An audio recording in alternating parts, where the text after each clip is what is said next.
inducements, like some MCAs being promised that there will be CEC members in the executive once the governor goes. Some of them were promised to be chief officers. Honorable witness, listen to your counsel and answer his question. Thank you. The question was very specific. Were you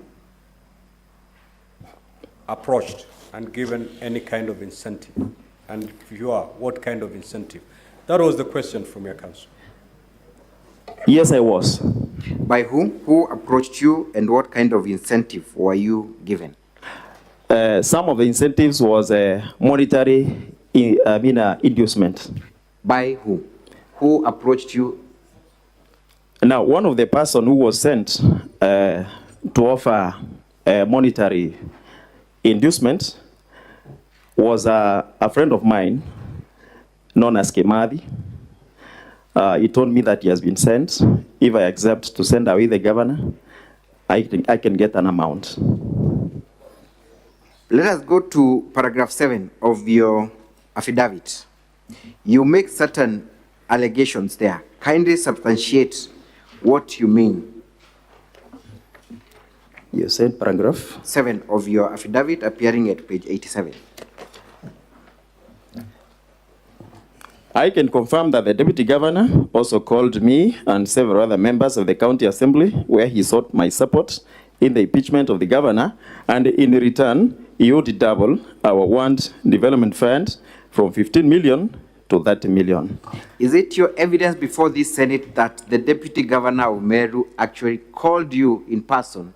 Yes, it is. For your support in this impeachment motion? Yes, it is. Is it also your evidence that the deputy governor of Meru issued a specific incentive of increasing the ward development fund from 15 million to 30 million as an exchange for your support in this impeachment motion? I can confirm the same, not only to myself, but to other members of the county assembly. It was a promise. Did you accept the incentive? Personally, I did accept it. I took it to be... Did or did not? I did not. You did not? I did not accept it. Yes. I took it to be a mere campaign promise that may not materialize, knowing the kind of finance you are getting from the national government as a county. Are you aware if any of your colleagues at the county assembly accepted the incentive? Majority of them bought the idea, and within the conversation in our circles, you can hear that they are convinced if the governor goes and the deputy governor assumes office, this one will materialize and it will be to their benefit. You talk about conversation in your circles. What circles are these? Normally, you know, we have formal and informal talks as members of the county assembly. We are friends with some of them, and so that's what I mean by circles. Let us go to the issue of threats, because that is about the incentives. Are you aware of any threats that were issued for people who were not in support of the impeachment? Many members of county assembly, once they offered to resist the move to impeach the governor, were threatened to be de-whipped from their political parties, to be removed from the House committees, and they didn't. We have two who were removed from those committees as a result of their stand not to impeach the governor. Who were these two that were removed and whipped? One is Honorable Frinda Naitogitobu, who is a nominated member of UDA. The other one is Ruth Kananu, who is a nominated member of Devolution Empowerment Party. Has Honorable Naito sworn an affidavit to support those allegations? Yes, she has. Have you seen that affidavit? Yes. Is it the affidavit contained in the governor's response, a smaller booklet? Are you able to trace it from your booklet? I'm looking for it.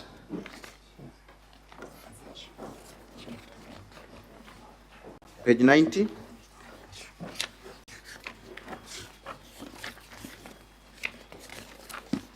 Yes, I'm there. Page 90. Is that the affidavit of Honorable Frida Naito Getobu? Yes, it is. Does it confirm that she was de-whipped for lack of support of the impeachment motion? Yes, she has confirmed via her affidavit. Who was the other member that you are aware of that was de-whipped? Ruth Kananu, nominated member of Devolution Empowerment Party. Do you have any document to show that that happened?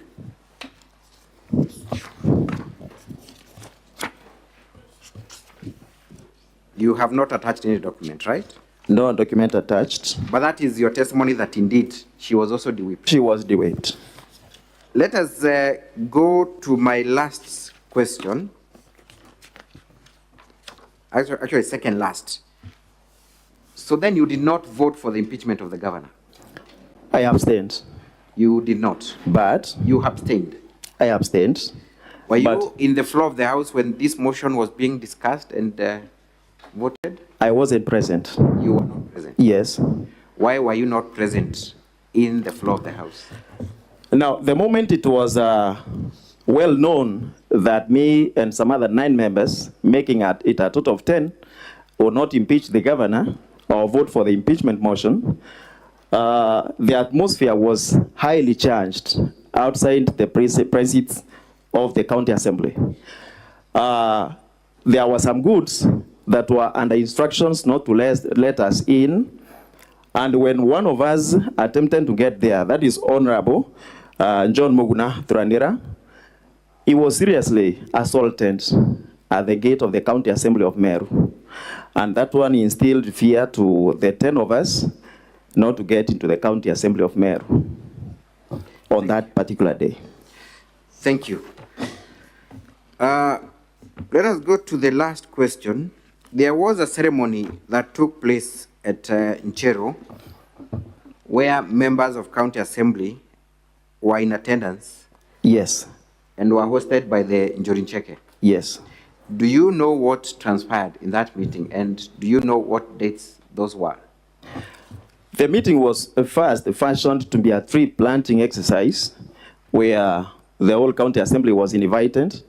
Majority of the county assembly members attended the meeting, but it turned out to be an oathing ceremony where the members of county assembly were threatened with the dire consequences in case they never accepted to impeach the governor of Meru. You talk of dire consequences, and I believe you are fluent in the Meru dialect, right? Yes. That oath was administered in the Meru dialect? It was. What were the specific threats of dire consequences for those who withdraw support for the impeachment?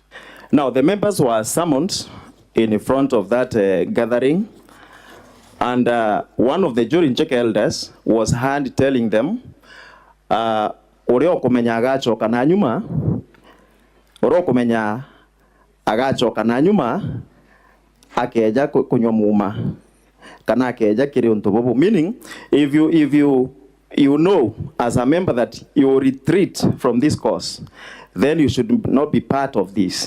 And then the members, an oath was administered.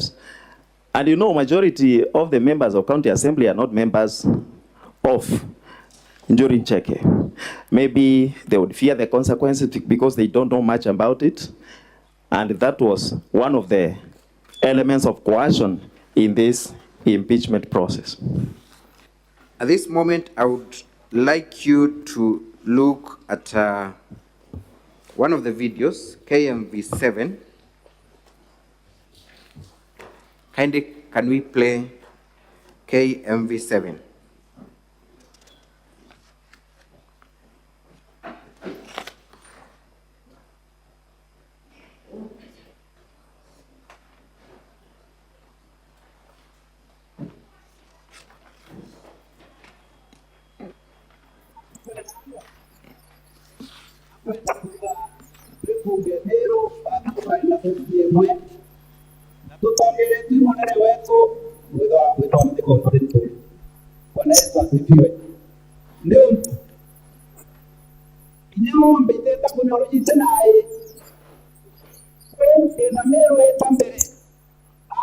Can we have more volume on that video? I believe it is more clear if the volume is increased.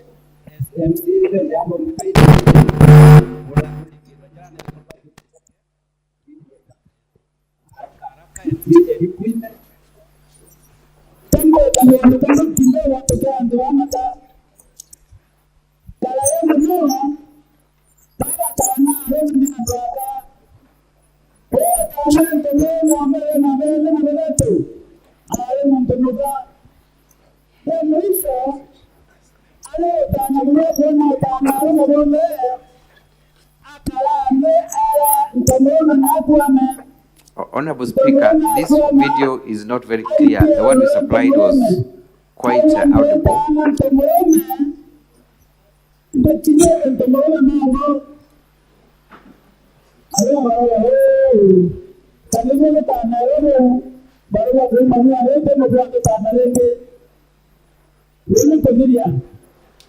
Can we pause for a moment that video? Kindly, let's pause. Yes, so, Mheshimiwa, Yes. you have seen certain people in that clip. Yes, I have. From the county assembly so far, who have you identified? There is a Speaker of the County Assembly of Meru, Honorable Ayubu Bundi, and some members of the County Assembly as well. There is a story one of the gentlemen is giving about a woman. Yes. In 2 minutes, kindly explain what that story is about. Now, the elder is explaining to the members of County Assembly that a long time ago, the circumcise of men was a woman. And the woman would literally sit on the men. And I think that was a language that was being brought, to targeted to the governor. That is, they wanted the members to understand that the governor is literally sitting on men in Meru County. Let's proceed watching the video kindly.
You know, either we are not making progress with that video.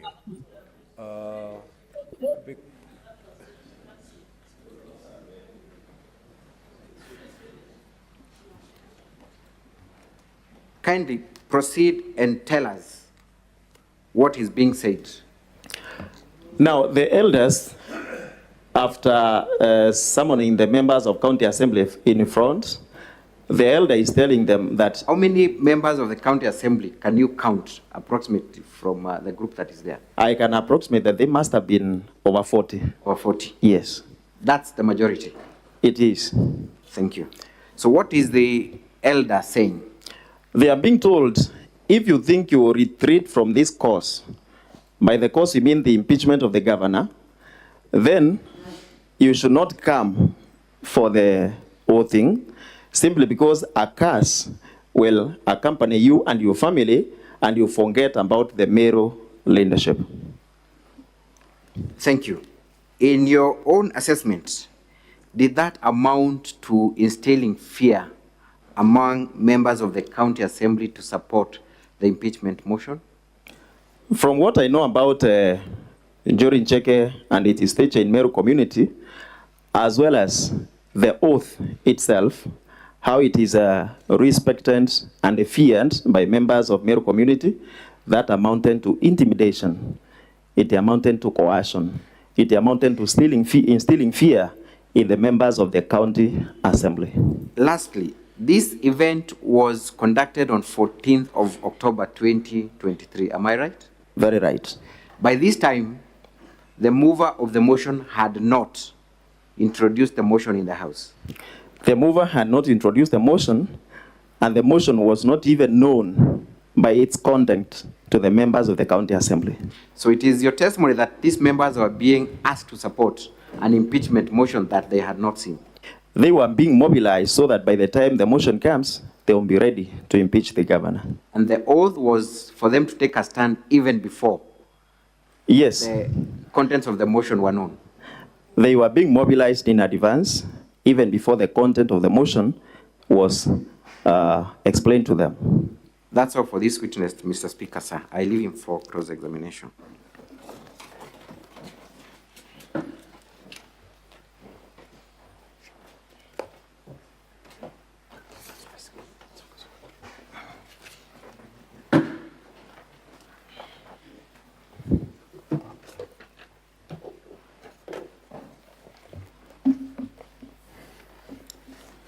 Mr. Speaker, Honorable Senators, for the record, my name is Eric Murioki.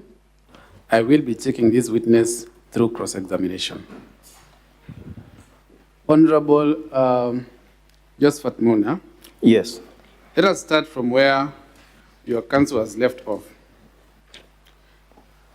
You will confirm that from the video that was played, the captions are not part of the recording. They are introduced by the governor, or that they are her own translation. Being conversant with Meru language, I can confirm. That is not what I asked. You will confirm that the captions were not recorded with the video. They were introduced later. Yes or no? No. So you are testifying that the video was recorded together with the captions? Yes.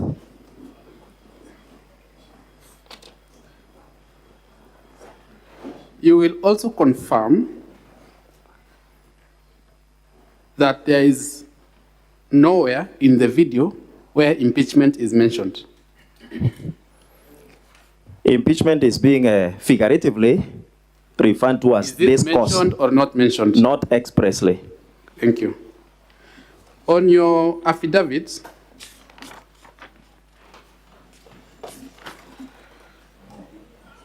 let us look at paragraph 3 of your Yes. affidavit. Yes. Can you read? Can you read paragraph 3? It says, I am aware that we have been enjoying a very cordial working relation with the governor until mid-September this year, when it emerged from the leadership of the House that members of Parliament from Meru County and a few other leaders had picked a war with the governor. So your testimony before this Senate is that the impeachment and this entire process began mid-September. Or thereabout. Thank you. I will refer you to our volume 2, pages 17 to 29. That is the IFMIS extract. I'd like to get someone to help with showing him volume 2. Volume 2. The IFMIS extract, pages 17 to 29. I'm there. Open any page between those two pages, between 17 and 29. I'm there. Can you read the date of the first transaction on that page? The date. Yes. I can see 1st July 2022. You will confirm that that is way before mid-September. Yes, it is. Thank you. I will also refer you to our volume 2, and just before I go there, for all those other transactions that are on that volume, between pages 17 to 29, all of them, or a majority of them, are dated way before the mid-September date. Exactly. Thank you. And I will refer you now to page 233 of our volume 2.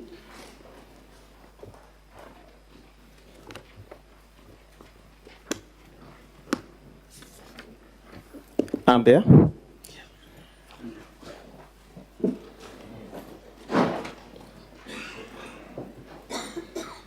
Are you at 233 of volume 2? Yes, I am.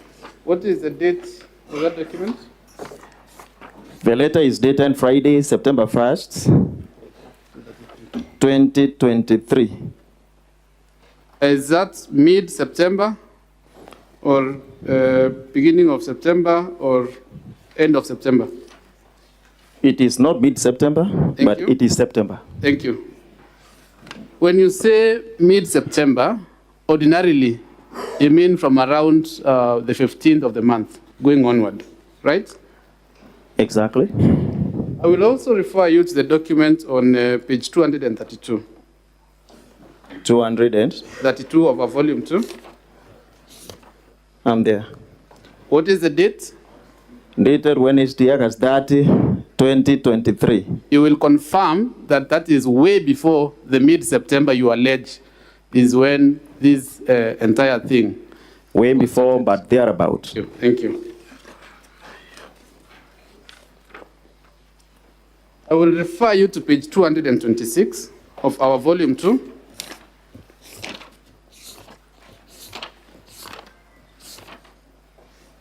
I'm there.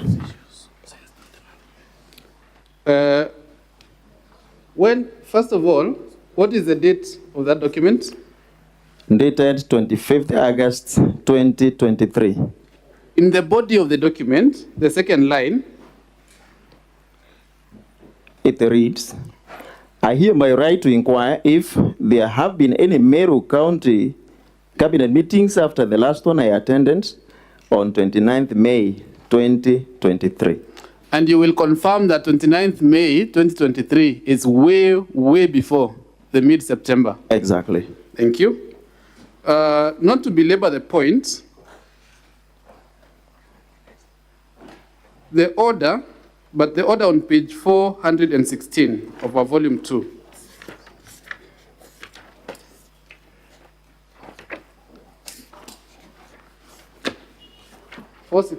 Volume 2.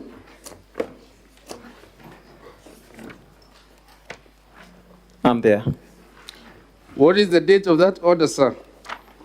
The date can be found on page 417. That is the next page. Yes, dated 7th October 2022. You will confirm that is a whole year It is. before the date that you're alleging is when this thing was started. Yes. Thank you. And the ruling on page 417 to 439, Yes. rather, before we go there, let us go to page 155 of volume 2.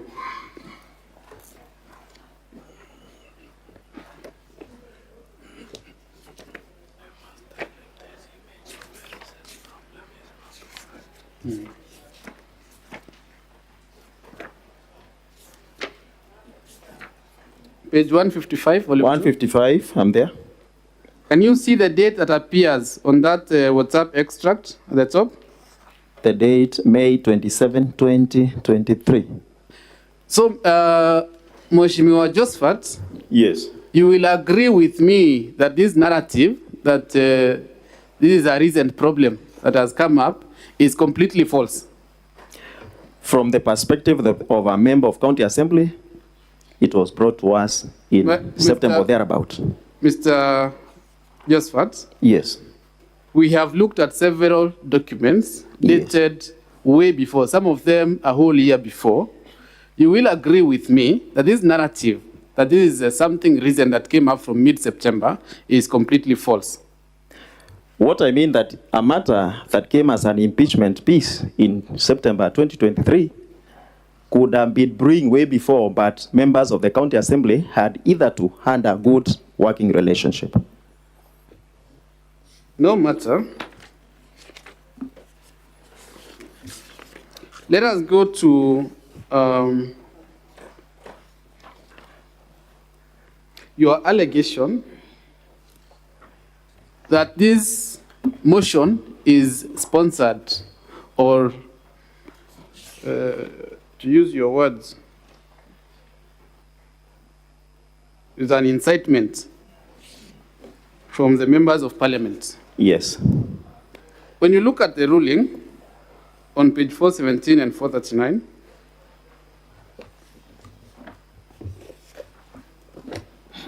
between 417 to 439, the ruling that is dated 29 September 2023.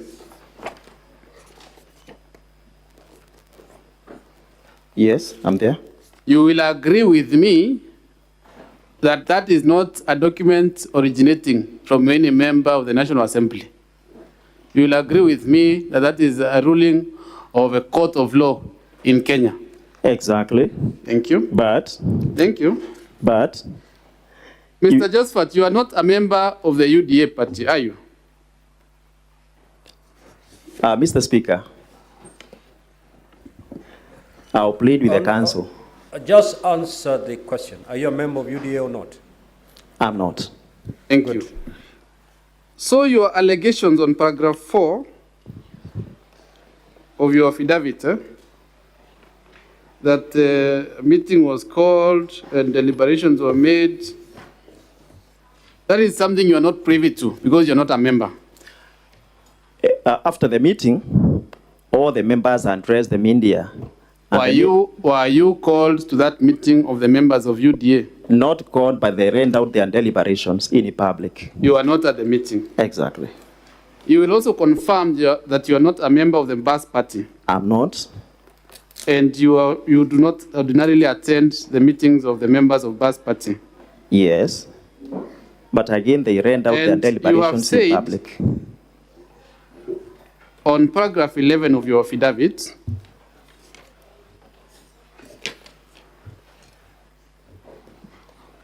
you allege that you know the reasons why a party or parties that you are not a member to chose to discipline their members. That is what you have alleged on paragraph 11. Exactly.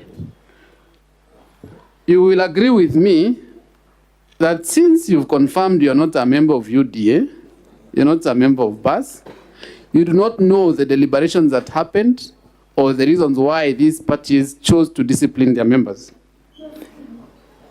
I have an affidavit from one of the members confirming it was the reason. I'm asking you, were you there? Were you part of the deliberations? I wasn't there. Thank you. Mheshimiwa Josephat, Yes. there's your fellow members of the assembly, and I will name two of them.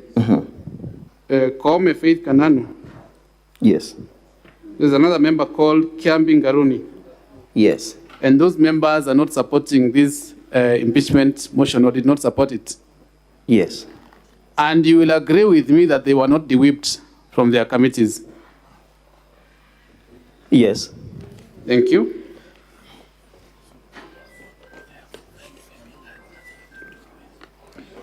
So, Mr. Mheshimiwa Josephat, it must follow, therefore, that the de-whipping you talk about on paragraph 11 had nothing to do with supporting or not supporting the motion. I'll leave that to the discretion of the senators.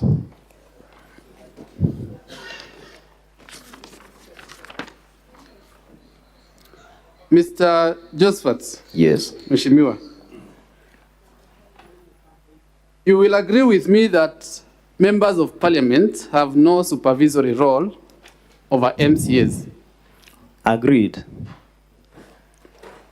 You will agree with me that a member of parliament cannot force an MCA to vote one way or another way on a matter before the assembly. But can influence.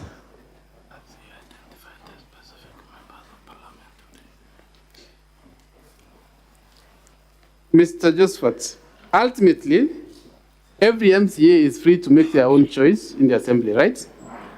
Right? Thank you. Have you identified the specific members of parliament that you say influenced or forced you or your fellow members? Yes, I in a have. certain way? Yes. Which paragraph of your affidavit? Not in the affidavit, Thank you. but one of them was here yesterday Thank as a you. witness. Which paragraph of your affidavit have you identified those members? None. Thank you. On paragraph 8 of your affidavit, are you there? Yes, I am.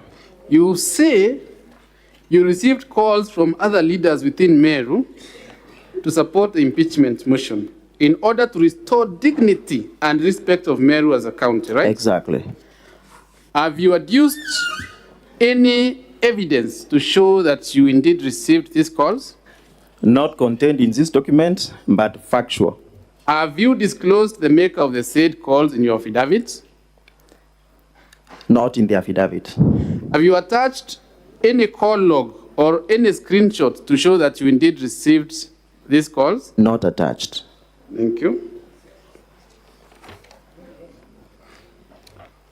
You have talked about incentive of 15 million being increased to 30 million. Yes. Have you provided any evidence that any member was offered, let alone accepted, this incentive? I have not provided. Thank you. Let us go to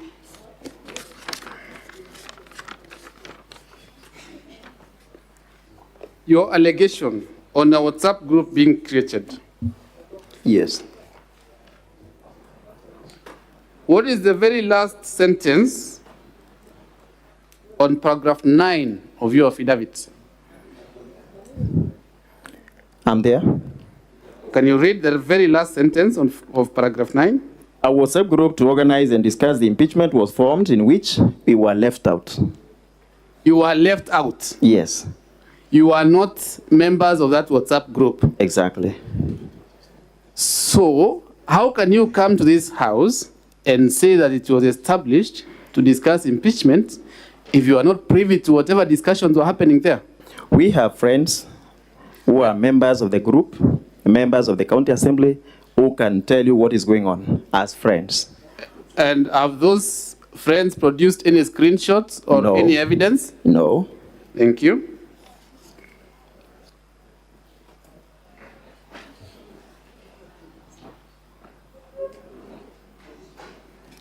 On paragraph 10 of your affidavit, I'm there. you talk about several meetings. Have you provided the dates, venues, or minutes of those meetings? Not provided. Thank you.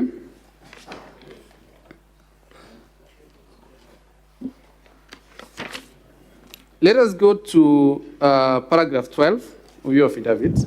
I'm there. You will confirm that you were not present I have at the confirmed. assembly Yes. when this impeachment motion was being discussed. Yes. You also proceed to allege that you sent someone to test waters or something. Yes. Have you called that person here to testify to that effect? He has not been called. Thank you.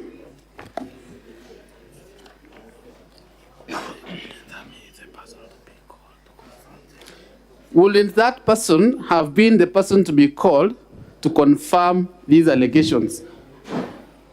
we have the OB through which he reported the matter. Has it been produced in your affidavit, sir? No. Thank you. In that, I find this paragraph 12 of your affidavit very interesting. Yes. How many members of the assembly are there, Meru County Assembly? 69. 69. Yes. How many members were present during the discussion of the motion? 59. And in paragraph 12, the very last sentence of paragraph 12, can you read it for the Senate? We ended up staying away after 10 members, away the 10 members, after the others endeavoured into intimidation and crossed over. So it is your testimony that 10 members stayed away? That is correct? Yes. And 59 members were in the house? Yes. So this allegation that there was someone who was sent and got beaten and whatnot and other stories is just a fabrication. It's not a story. Mr. Muna, mathematics tells me that 59 plus 10 makes 69. Exactly. If 10 stayed away and 59 were in the house, where is the extra 70th member coming from that is being sent to test the waters? Extra what? The 70th member that is being sent to test the waters. Mathematics also informs me that one was out of the 10. He was beaten, he didn't get in. That makes them 10.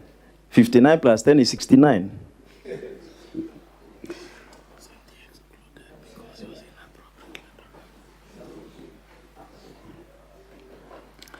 Bwana Josephat, confirm that the functions of a member of the County Assembly are legislation and oversight. They are. Confirm that impeachment is one of the oversight measures that the House can take. It is. Confirm that there is no member of the National Assembly who has a vote at the County Assembly. Confirmed.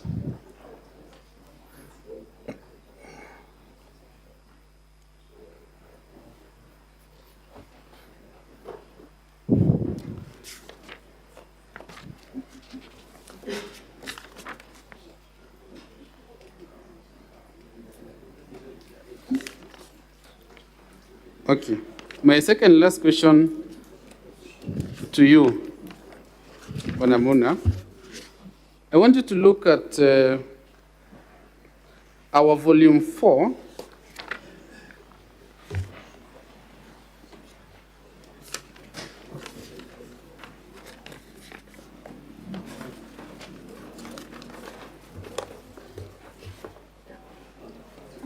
Page 3 of our volume 4. Are you there? Yes, I am.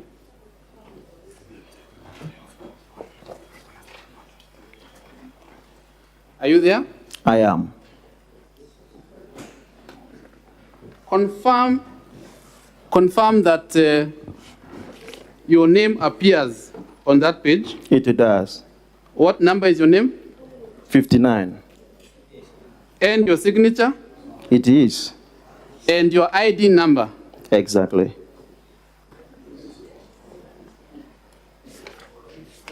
Bwana Muna, in accordance to your standing orders, Yes. and specifically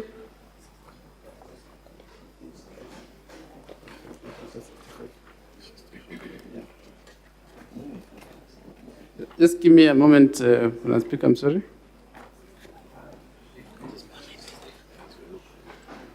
You are conversant with your standing orders, Yes, I am. and specifically standing order number 65.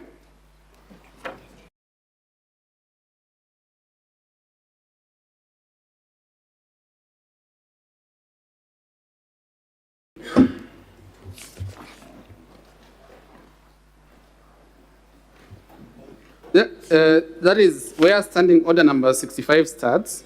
Yes. I want us to go to page 265, I'm there.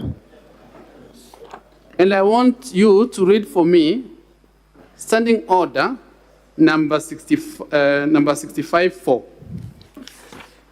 65-4. And I read, when the order for the motion is read, the Speaker shall refuse to allow the member to move the motion unless the Speaker is satisfied that the member is supported by at least a third of all the members of the Assembly to move the motion, provided that within the 7 days' notice, the clerk shall cause to be prepared and deposited in his office a list of all members of the Assembly with an open space against each name for purposes of spreading signatures, which list shall be entitled signatures in support of a motion for the removal of Meru County Governor by impeachment. And you confirm that it is pursuant to Order 65-4, or rather 65-4 was adhered to, and that is why you signed, where you have said you signed. Yes. From the reading of Order 65-4, it is not possible for a member to be coerced or forced to sign. It is possible. Were you coerced? Yes, I was. Have you produced any evidence that you were? In the affidavit, it is mentioned. Which paragraph?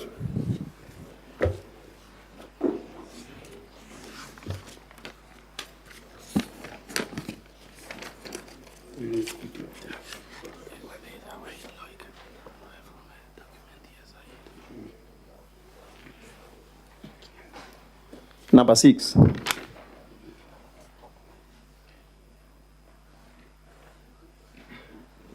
And also number 8. You say that you received calls instructing you or urging you or whatever. Receiving calls is a way of... Where does it say in this affidavit that you are forced to sign? Do you know the content of the calls? Where does it say that you are forced? In the calls. Sorry? In the calls. Can you read 65-5? Order 65-5?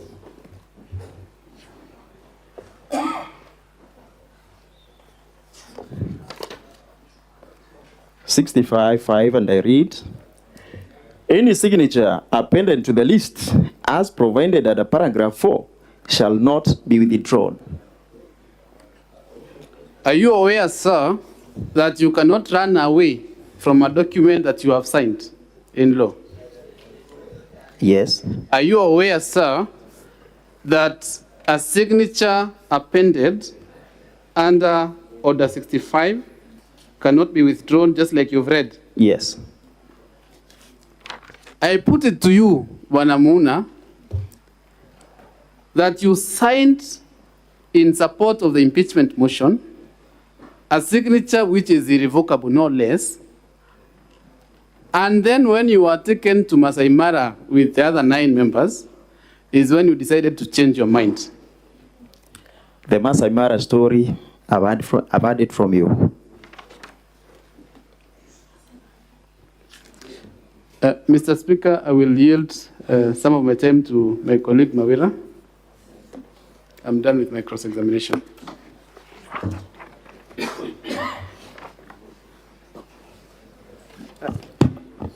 Honorable Speaker and the Honorable Senators, my name is Mawira. I have not more than 3 questions for the witness. Mr. Muna, Yes. from the video that was played, Yes. you said that the captions that are written in that video are part of the video. Yes. Are the speakers in that video speaking in English or the Meru language? Kemeru language. How then can the English captions be part of the video? Any language can be translated. So it is a translation. It is. It is not part of the video. Now, a translation is not part. Previously, you said it is part of the video. Now you're saying it is a translation. So Let me which make is it. Let me make it clear. which is it a translation or it is part of the video? Let me make it clear. For the Senate to understand the language, it had to be translated. I don't see anything wrong with that. Do the cameras capture captions?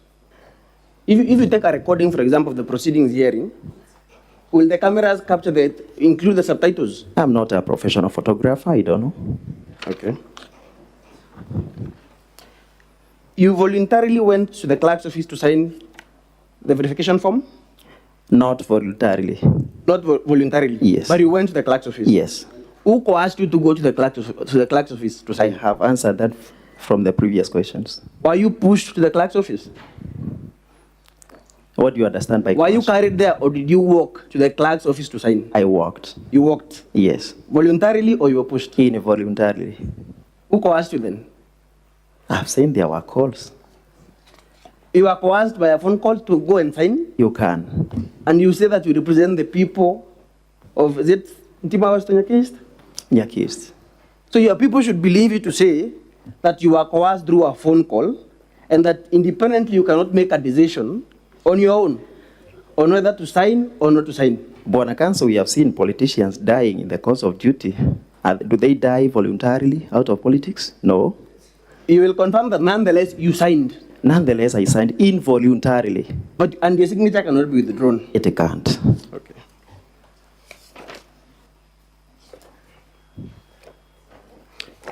You talked of inducements to Yes. members, and you mentioned that Mr. Kimathi was sent to you. Is that anywhere in your affidavit?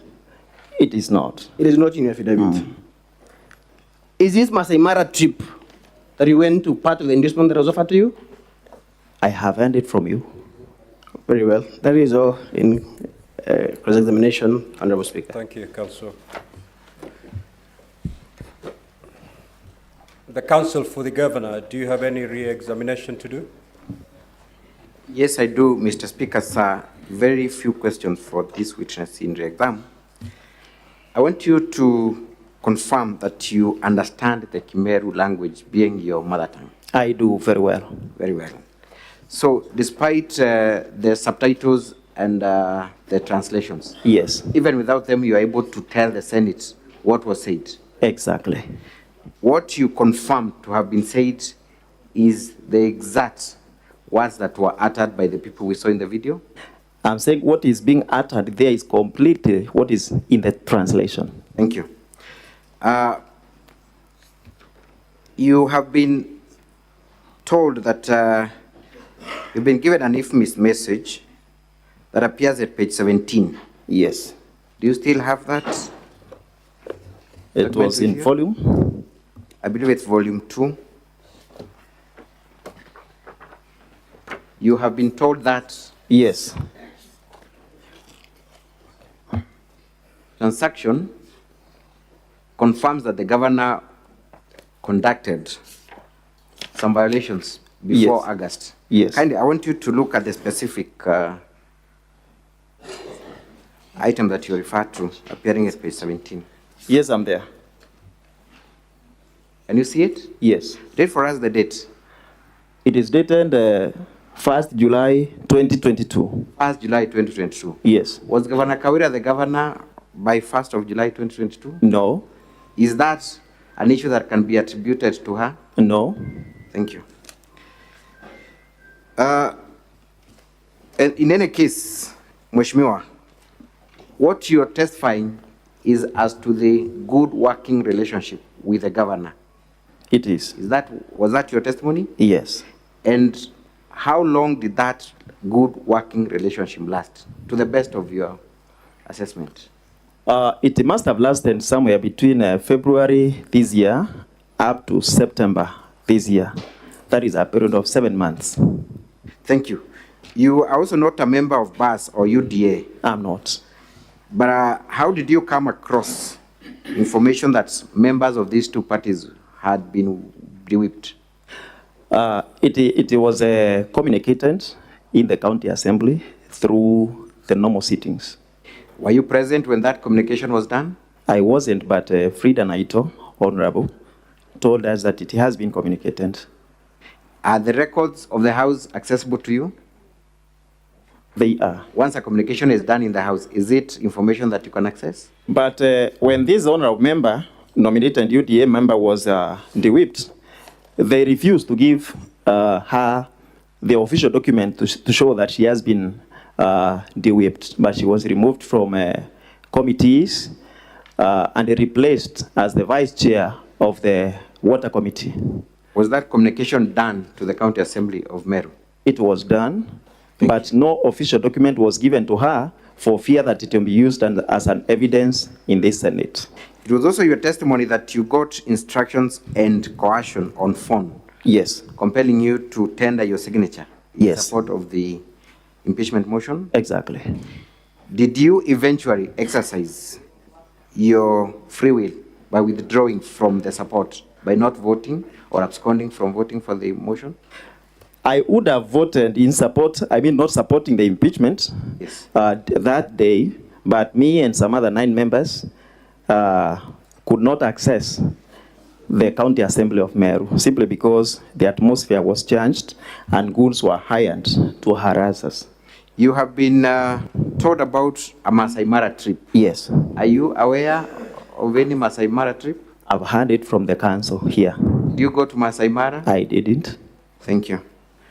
Mr. Speaker, sir, that is all for this witness. Unless honorable members have a question, I would be glad to call my next witness with your guidance. Now, honorable senators, we have about 5 minutes to seek clarifications or questions from this witness. Honorable Karungo. Thank you very much, Mr. Speaker. Mr. Kinyua, I know at the County Assembly of Meru, there are 3 modes of voting. That is yes, no, or abstinence, just like the Senate and the National Parliament. Now, you said you abstained, yet you have told us that you are not able to access Parliament because one of you was attacked. Does that mean you are able to access Meru County Assembly later before the voting done, or can you clarify on that? Now, my initial plan, and that of other 9 members making it 10, was to be in the Assembly to oppose the impeachment motion. Once we couldn't get into the Assembly, that means we were absent. Maybe I've mixed up the term of being absent and abstinence.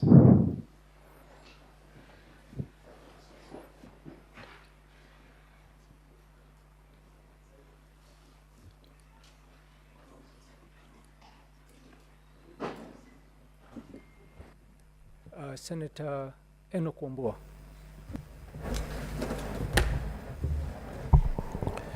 I thank you, Mr. Speaker. Mr. Speaker, I will seek 3 very quick clarifications. First is for Josephat to clarify which political party he was elected on. Secondly, Mr. Speaker, according to the report of the resolution of the County Assembly of Meru on the impeachment, 59 MCAs voted to impeach the governor. 10 did not vote. We wouldn't know how they would have voted if they voted. So all members present and voting voted against the governor. Is it your testimony in this House that all the 59 members of the County Assembly of Meru who voted to impeach the governor were coerced or induced to take the vote that they did? The second last is, you make very serious allegations in your affidavit on paragraph 7 that the DG tried to induce you. What is the evidence? And you make reference to several other members. Who are these members? Because people have names. You were called by the DG with several others. Who are these people that you are called with? And where is the evidence that he tried to induce you? Because these are serious matters you're dealing with. I thank you, Mr. Speaker. Mr. Speaker, honorable senators, I am a member of Party of National Unity, PNU.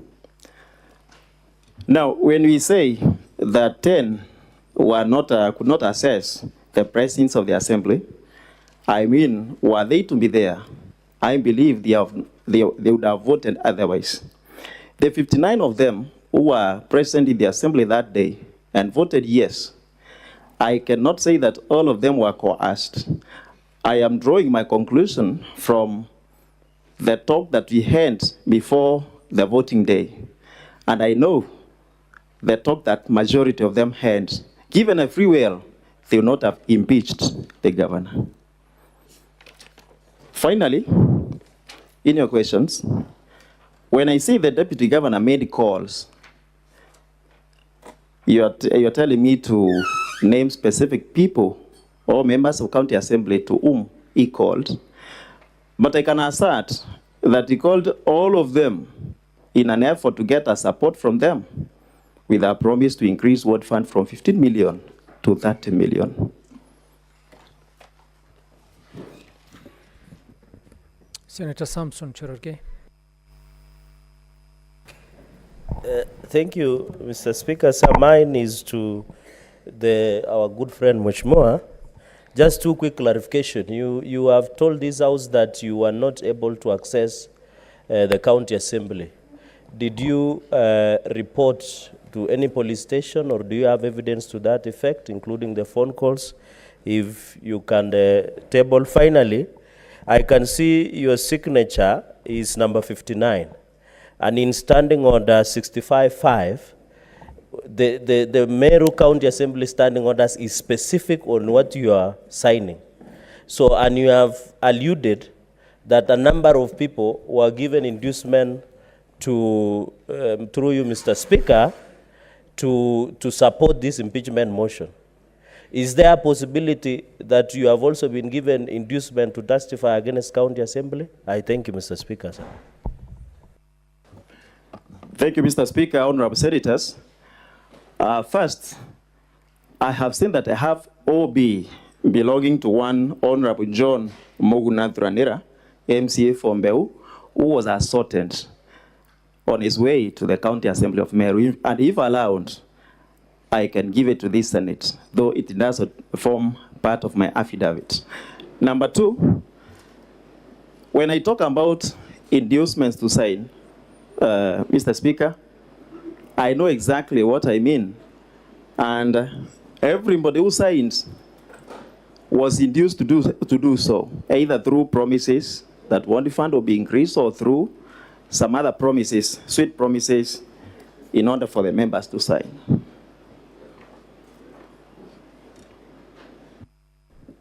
Senator Sifuna. And honorable senators, we only had 5 minutes for clarification. I think the Senator Sifuna will probably be the last question we take. Thank you, Mr. Speaker. My question is to Counsel for the Assembly, my good classmate. Mr. Speaker, I have had to look up the meaning of coercion. The Merriam-Webster dictionary just speaks of the use of express or implied threats of violence or reprisal or other intimidating behavior that puts a person in immediate fear of the consequences in order to compel that person to act against his or her will. The question to the Counsel of the Assembly, is it the case of the Assembly that coercion only means physical coercion, that somebody has to hold your hand to sign? Is that the case that is being presented by the Assembly?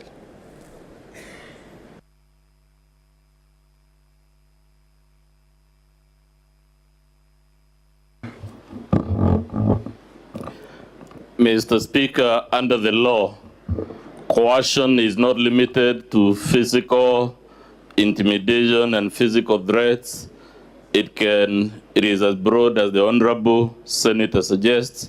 Our case as the Assembly is that there is no shred of evidence of coercion.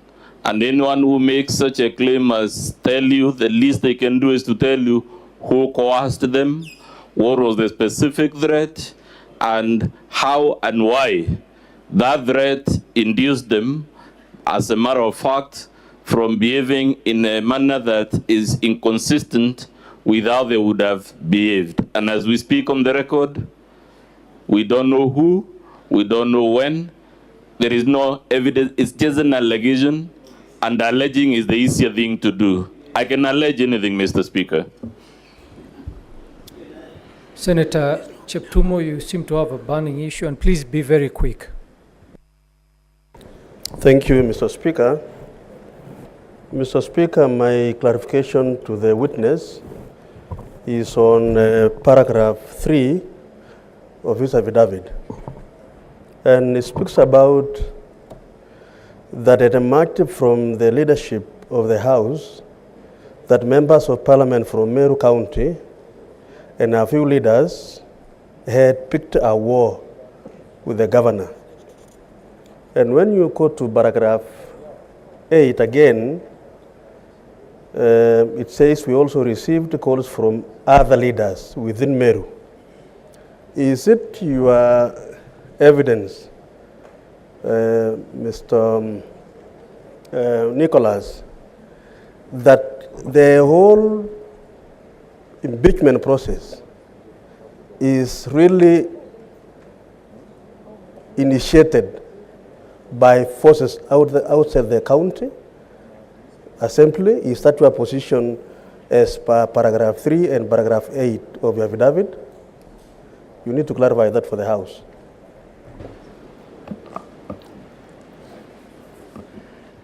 Thank you, Honorable Speaker, Honorable Senators. Exactly that has been my assertion. And if you look at yesterday's submission, we had a member of parliament who was standing as a witness. There can be no other proof that members of parliament were involved if we don't consider that one of them was here as a witness. Number two, there was a video of Honorable Mporo Abori, the MP for Tigania East, in meetings all over the county, inciting residents against the governor.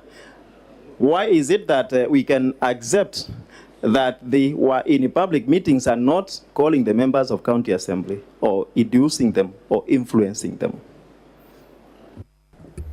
Thank you. Governor's Council, do you have another witness?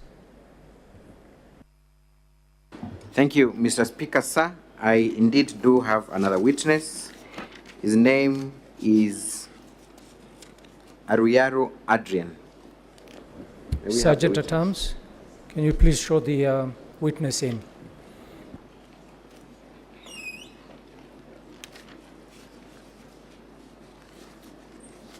As the witness is being ushered in, Honorable Speaker, he has sworn an affidavit that appears in our small booklet. His affidavit appears at page 96.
Okay, I direct that the witness be sworn in. Okay. I, Andrian Karicha Aruyaru, do solemnly swear that the evidence that I shall give before the Senate in respect of the matters before the Senate shall be the truth and the whole truth and nothing but the truth. So help me God. Thank you. Mr. Witness, kindly introduce yourself for record purposes. What is your full name? What do you do for a living? Mr. Speaker, sir, and the Honorable Senators, my names are Andrian Karicha Aruyaru. Where do you come from? Come again? Where do you come from? I am a member of Meru Njuguna, therefore I come from Meru. Come from Meru County? Yes. Are you conversant with what happens in Meru County? Yes. current affairs in Meru County? Yes. You have alluded to the fact that you are a member of Njorincheke Council of Elders. Yes. What position do you hold in the Council of Njorincheke? I am the chairman of 3 sub-counties, that is Tigania West, and Tigania East, and Tigania Central sub-counties. Does that include where the Njorincheke shrine is? Yes. So that is your area? Yeah, that is my area. I am going to be very specific and short with your testimony. I want to refer you to the happenings of 14th of October 2022. Are you aware of anything that took place at Ncheru on 14th of October 2023? Yes, I'm aware. What happened there?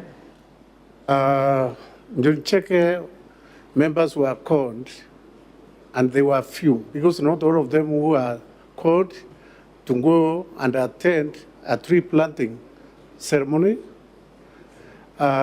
We went there. I was there briefly because I was committed.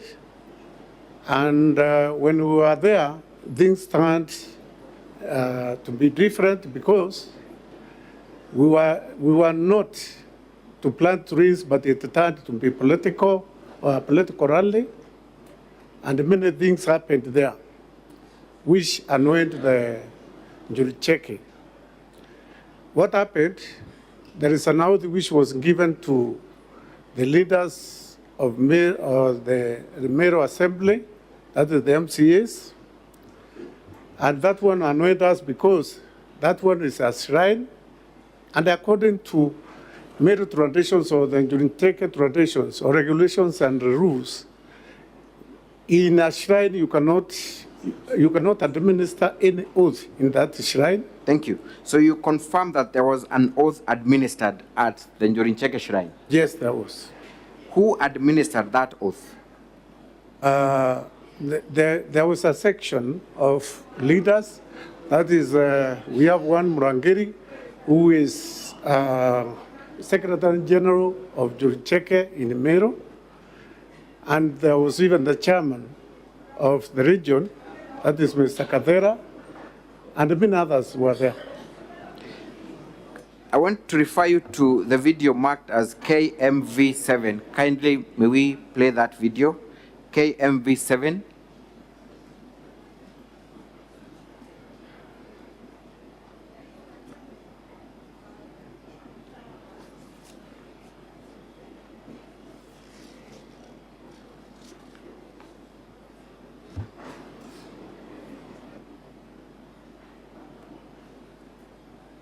Video KMV7.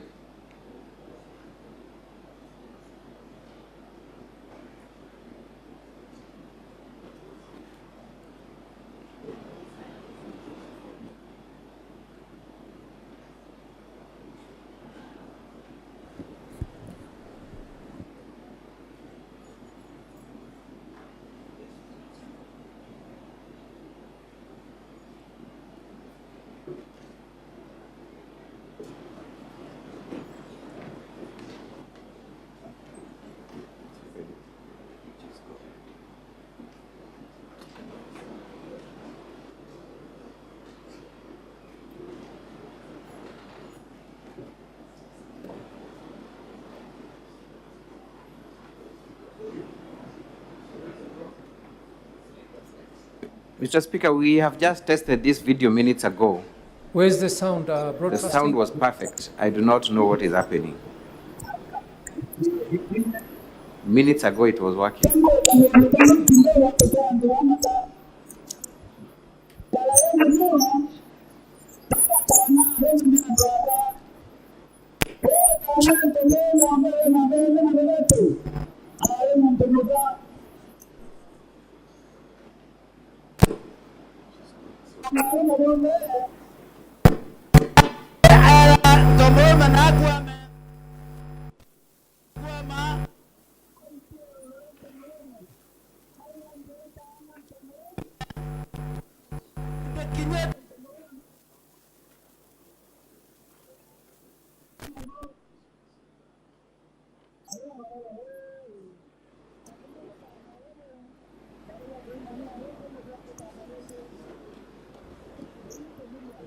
Mr. Speaker, sir, I seek your directions on this. This video has been tested minutes ago. The sound was perfect. Broadcast, I don't know what seems to be the problem, or IT. Is this a video we can actually view?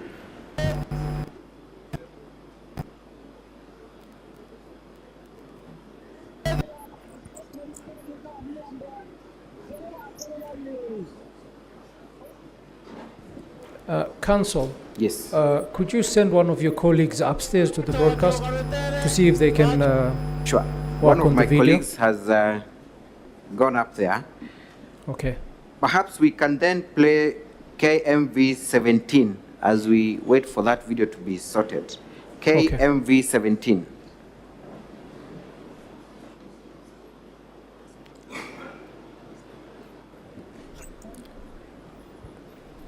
Sound.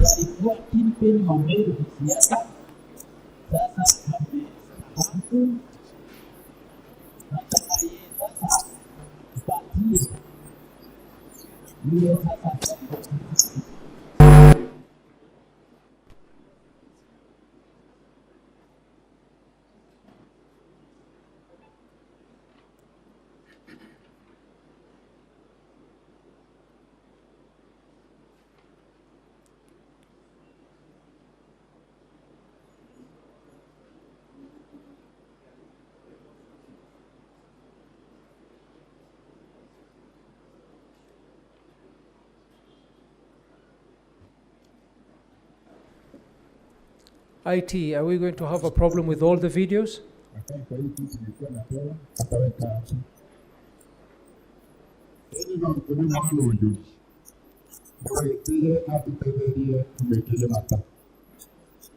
Ndio. Na kwa sababu mimi nikiangalia naona yeye atakuwa gavana wa Meru. Sasa kijana, basi kijana kidogo, kijana ambaye anaweza lipa deni ya watu. Anaweza kukalia kitu.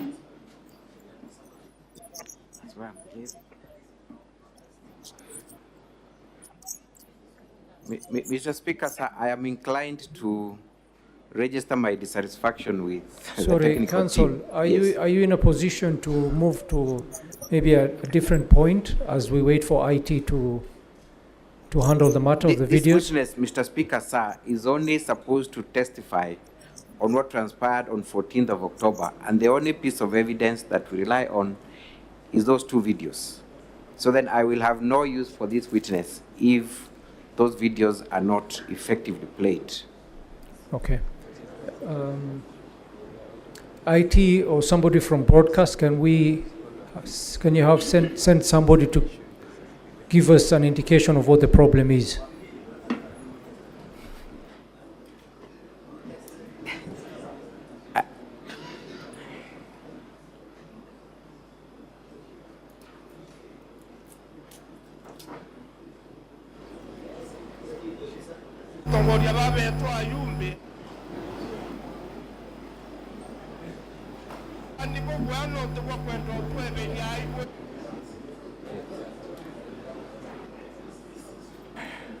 Mr. Speaker, sir,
Sasa tunataka hata tumeangalia kama gavana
Yesu asifiwe.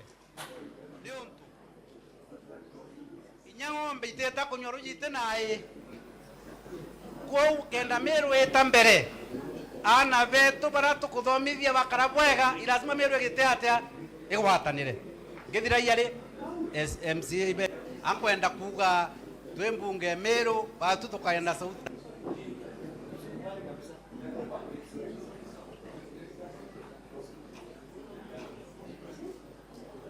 Tukwena arua ankwenda kuga twembunge meru batu tukaenda sauti emwe na tutongere twi munene wetu witwa mthi kontorenturi. Bwana Yesu asifiwe. Ni untu inyang'ombe iteta kunyorujite naye kwa kenda meru eta mbere. Honorable Senators, kindly take your seats. Kuthomithia bakarabwega ilazima meru egite Let's pause the video first.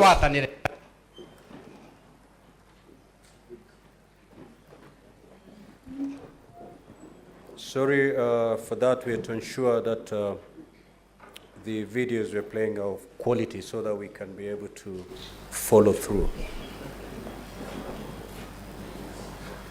Yes, Council, you may now proceed. Thank you, Mr. Speaker, sir. May we then have the video replayed from the beginning?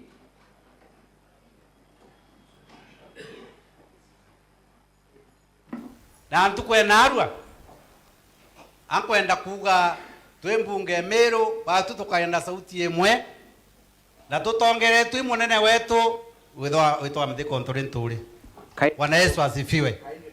Ni untu inyang'ombe iteta kunyorujite naye. Kindly pause the video.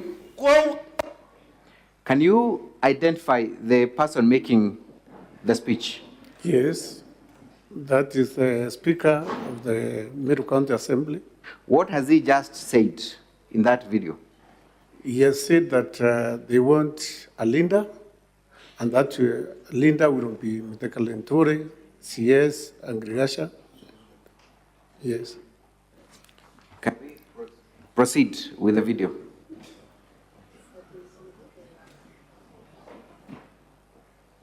Kindly play the video. Kenda meru eta mbere.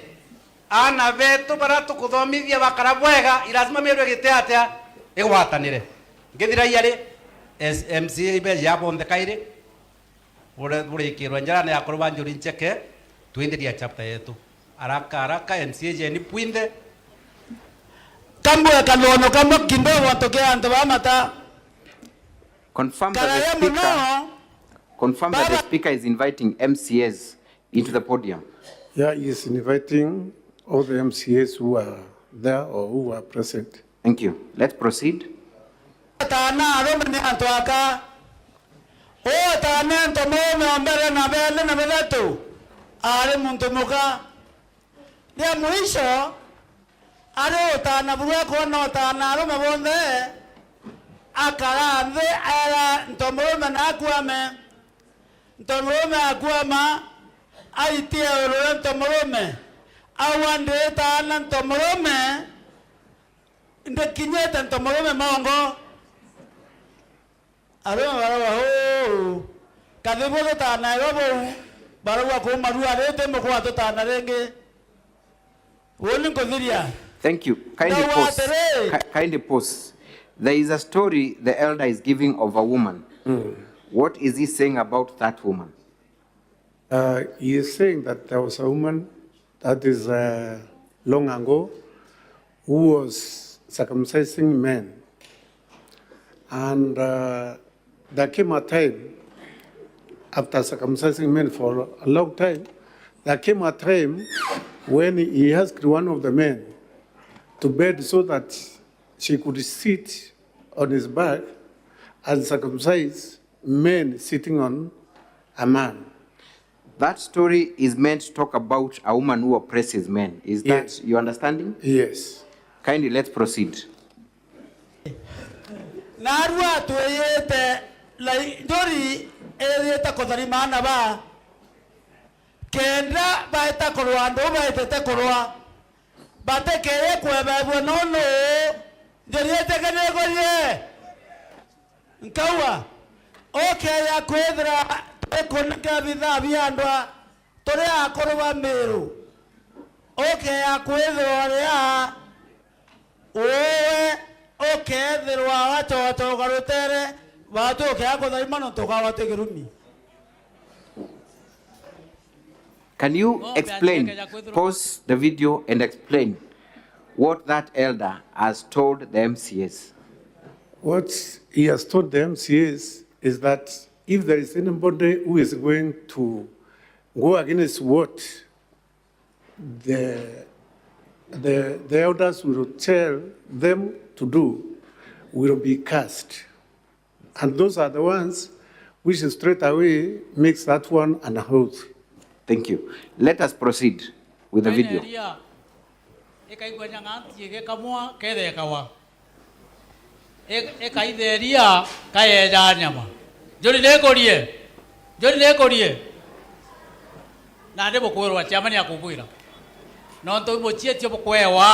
There is a specific kindly pause.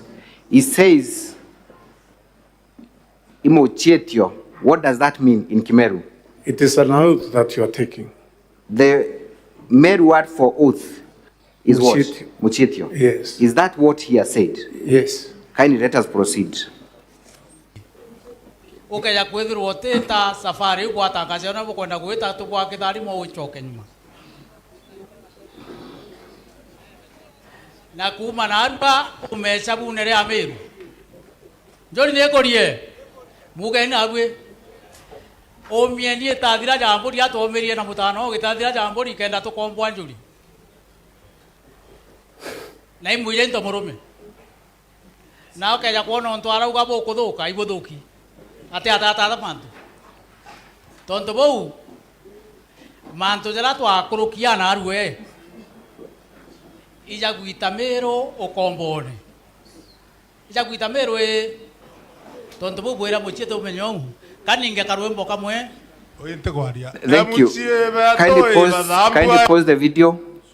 The elder is giving very specific threats on that curse that will befall upon MCS. Yes. What is he saying that will happen to the MCS if they go against what the declaration? He is telling them that if they go against the oath that he is about to administer, that curse will follow them to their homes and also to their families. Thank you. Let us proceed.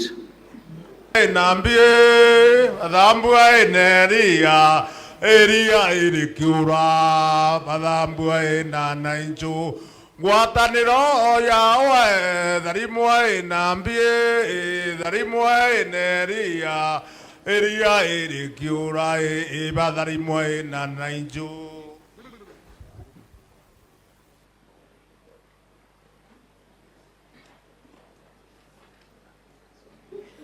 Is the elder spilling some, I don't even know what to call them. Some stuff. You will tell us what that is. Is the elder sin spilling some stuff to the MCS? Yes. What is that? Actually, I cannot tell what the stuff that one is because I do not go near You know, there were security there. Those who were allowed to go there were those senior people. They were the ones who were near. So I don't know whether it was honey or it was honey mixed with something else. I cannot tell. What does Njuguna use for that kind of oathing? That kind of oathing, sometimes, you see, in any oathing, Njuguna uses blood. Uses blood because an animal has to be slaughtered so that you perform an oathing. And the special thing that we have in Meru, which is undertaken by Njuguna, is the Kidiri oathing, where an animal is killed, and there are things that I cannot say because they are said to those people who have been initiated into Njuguna. Thank you. Can we play video number KMV17?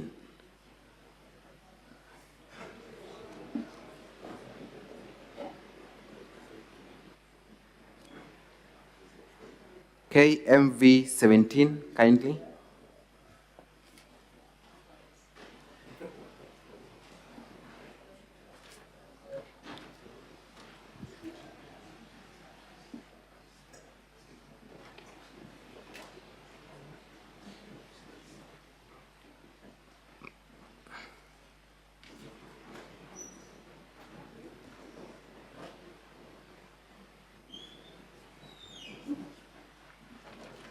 Kindly video KMV17.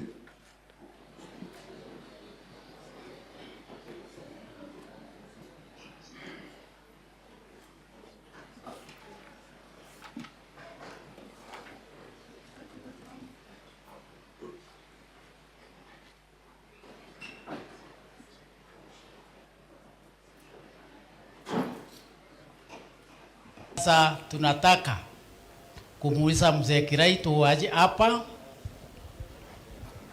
Ndiye alikuwa kinipeni wa Meru kisiasa, sasa amestahafu. Tunataka yeye sasa atupatie yule sasa ataongoza sisi kama wa Meru.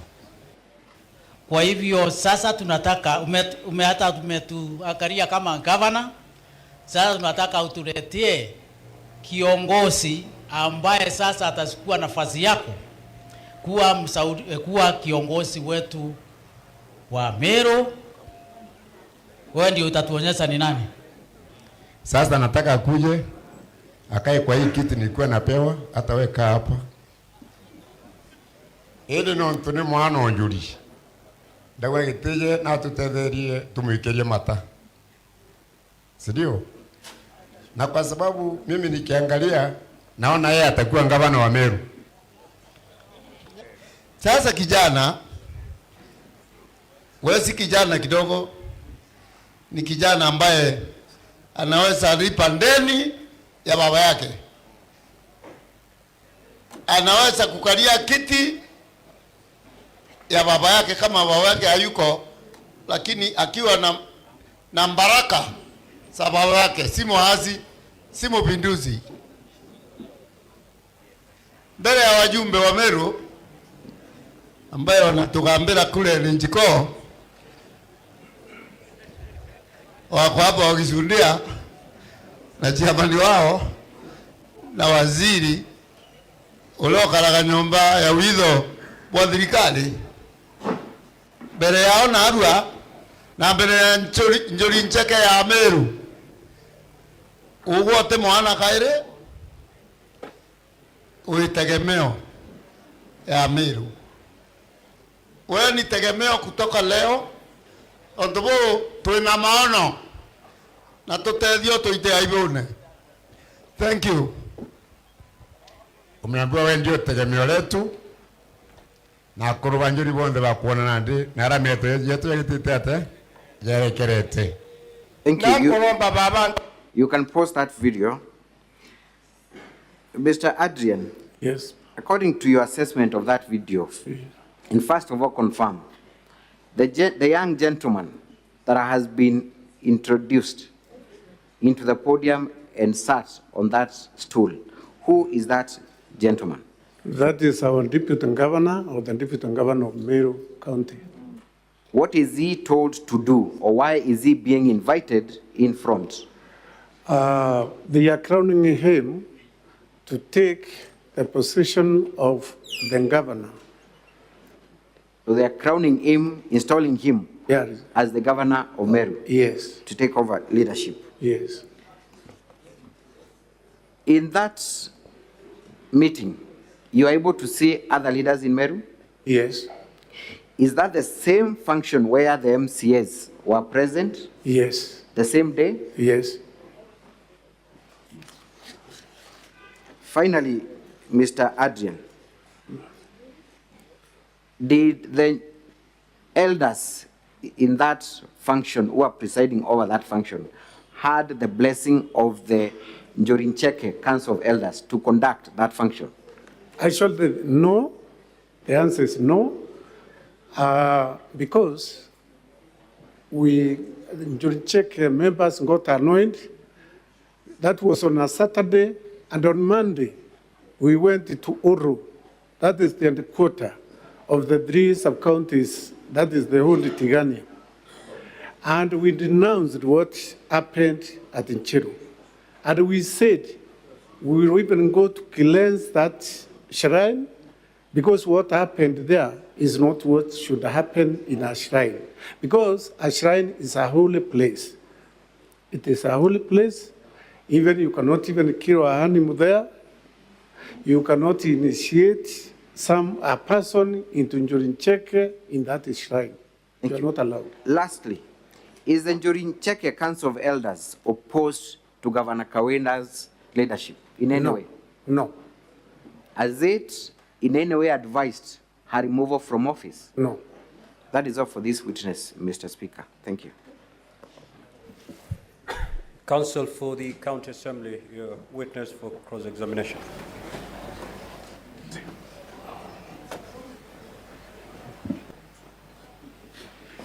Right Honorable Speaker, my name is Maranya, Counsel for the County Assembly. I will take the witness through the cross-examination.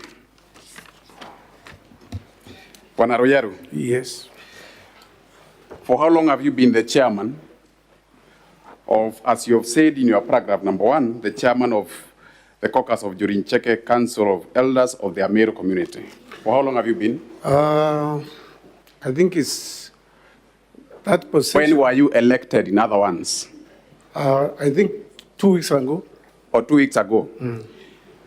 That is after that meeting or before the meeting? After that meeting, but I had other positions in Njorincheke. Were you conveniently appointed for purposes of your evidence today? No. Will I be right to say so? No. You have also said that you've been holding other positions of Njorincheke. Yes.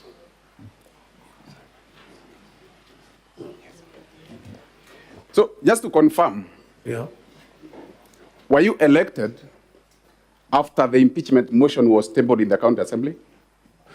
No, because... When were you elected? When it is when the actual date? I think, it's just... You were elected after the impeachment motion was tabled in the County Assembly. I think so. I'll be mindful of time because I'm on time restriction. It's okay. Will it be true for me to say that you are elected, therefore, for purposes of your statement today, so that you come under capacity of Njorincheke's chairman? No, because I could have come even as a mere member of Njorincheke. But does the Njorincheke have its hierarchy of in respect to communication? Yeah. Does any person, can any member of Njorincheke communicate on behalf of the entire group? Yes. Anybody? Anybody, because in the olden days, there were no leaders of Njorincheke. There were juries or the wise men who are the leaders of Njorincheke. It is just recently when we started now having chairmen of the houses, chairmen of locations, Chairman's on And it's your evidence that nowadays you have to speak through your officials. That's No. your evidence? No.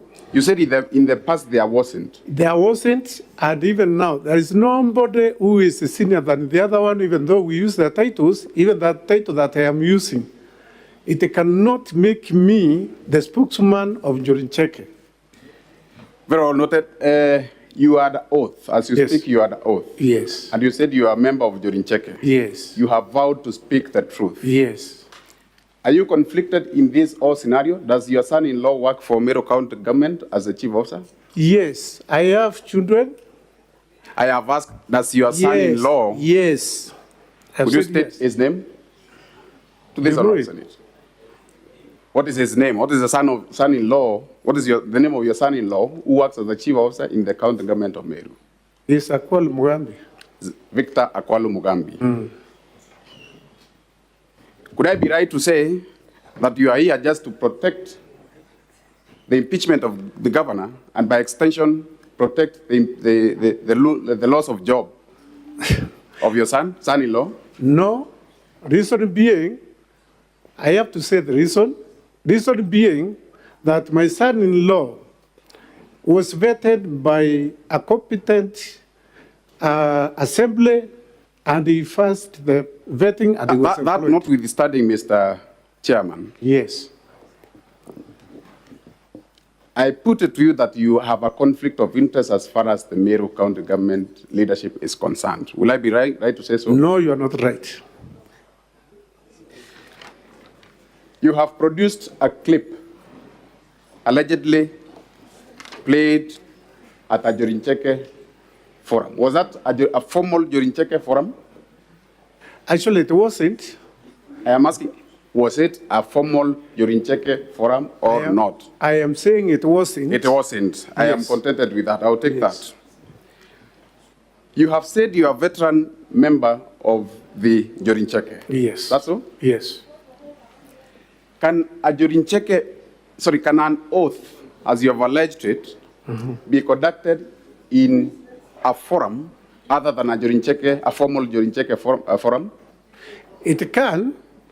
If you are misled, you can do the same, and that's why we are saying as members of Njuguna, we are going to cleanse the shrine, because it was not done at the right time. It was not done at the right place. At the right place. Yes. Therefore, a Njuguna oath has to be done with their formalities to be followed before you administer an oath. Is that your evidence? Yes, it is. You said also that there need to be, one of the formalities is slaughter of an animal. Is that so? I said there is. Is that so? Is that so? No, I am not going to accept that, because my question is simple, Mr. Chairman. I was specific. Please listen to my question. Yes.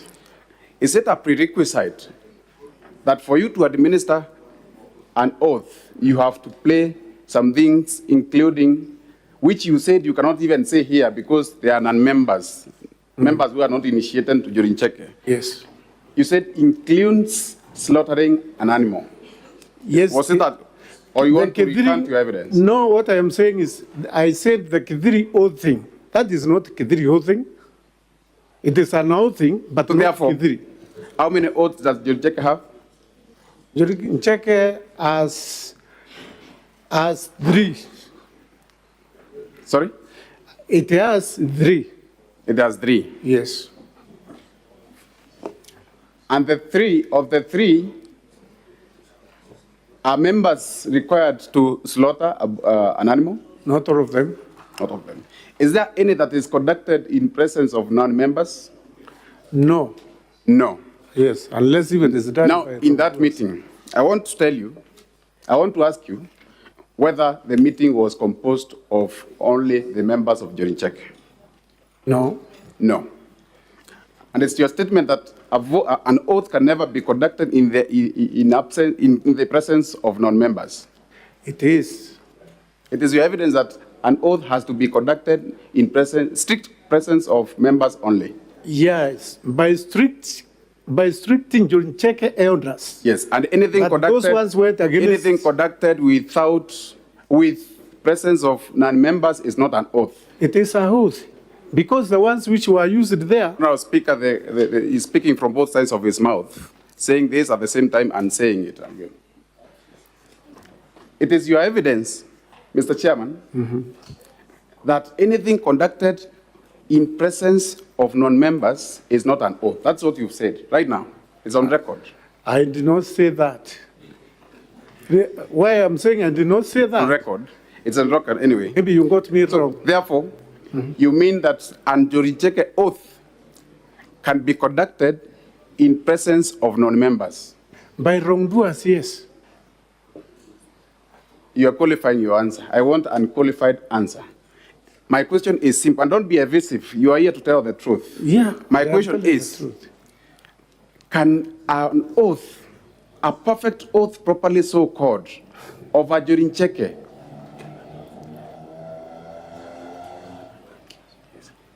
can it be conducted in presence of members not initiated into the group, what I'm calling non-members?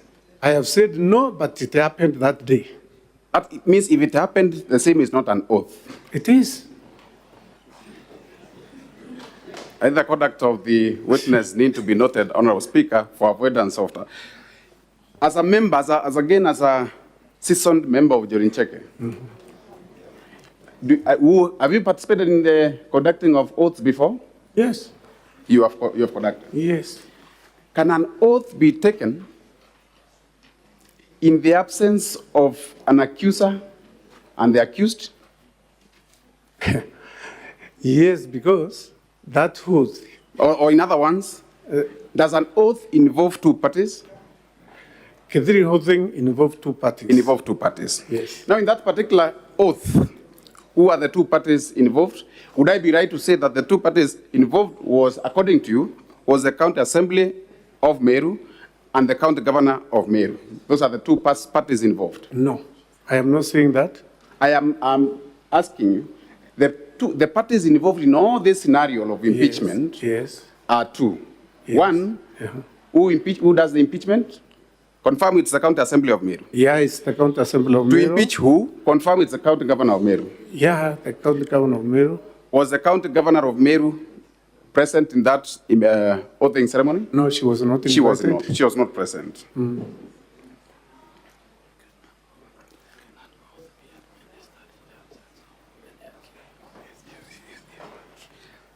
From the video that you played, yes, I saw the presence of Deputy Governor.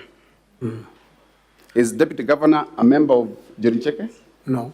He is not. Yes. I also saw a couple of children and ladies in that forum. That's so? Yes. Are they members of Chirchir? They are not. Are they allowed to participate in an oathing ceremony? No. They are not. There's a video, there's a translation to that video that is appearing on the side, on the signs of the same, of the screen, sorry. Was that translation part of the video? Which one now, in particular? The English translation. The English translation you read, you indicated at the video. Was it part of the video, or it was translated thereafter? It was part. It was part? Yes. The translation is in which language? In English. It's in English. Were the elders speaking English? That day? Yes, that day. Yeah, there are those who are speaking in English. From their voices, were they speaking in English? No, they were speaking in Khmeru. They were speaking in Khmeru? Yes. Therefore, that translation has been, you had to get somebody to input it. Is that so? I'm sure you're American, and you got... I'm asking a question. That was not part of the original video. It was... It was translation. And correct translation. Please be mindful of time. Yes. Was that translation part of the video? It was, because those were the ones which were used. It's only that it is in a different language. Did they speak in two languages? Who? The statement on the video are in Khmeru. The translation is in English. Yes. Would I be right to say that that translation was done after the video was covered or was taken? Maybe. Maybe. I have heard the Honorable Speaker of the County Assembly speak of one Jacob Lintori, and Honorable Speaker, if we could get to that clip where the first one, where the County Assembly Speaker is making a statement. Speaking of one Lintori, however, your translation spoke of Medeka Lintori. Sorry, the Speaker spoke of Jacob Lintori as the kingpin, while your translation spoke of Medeka Lintori as the kingpin.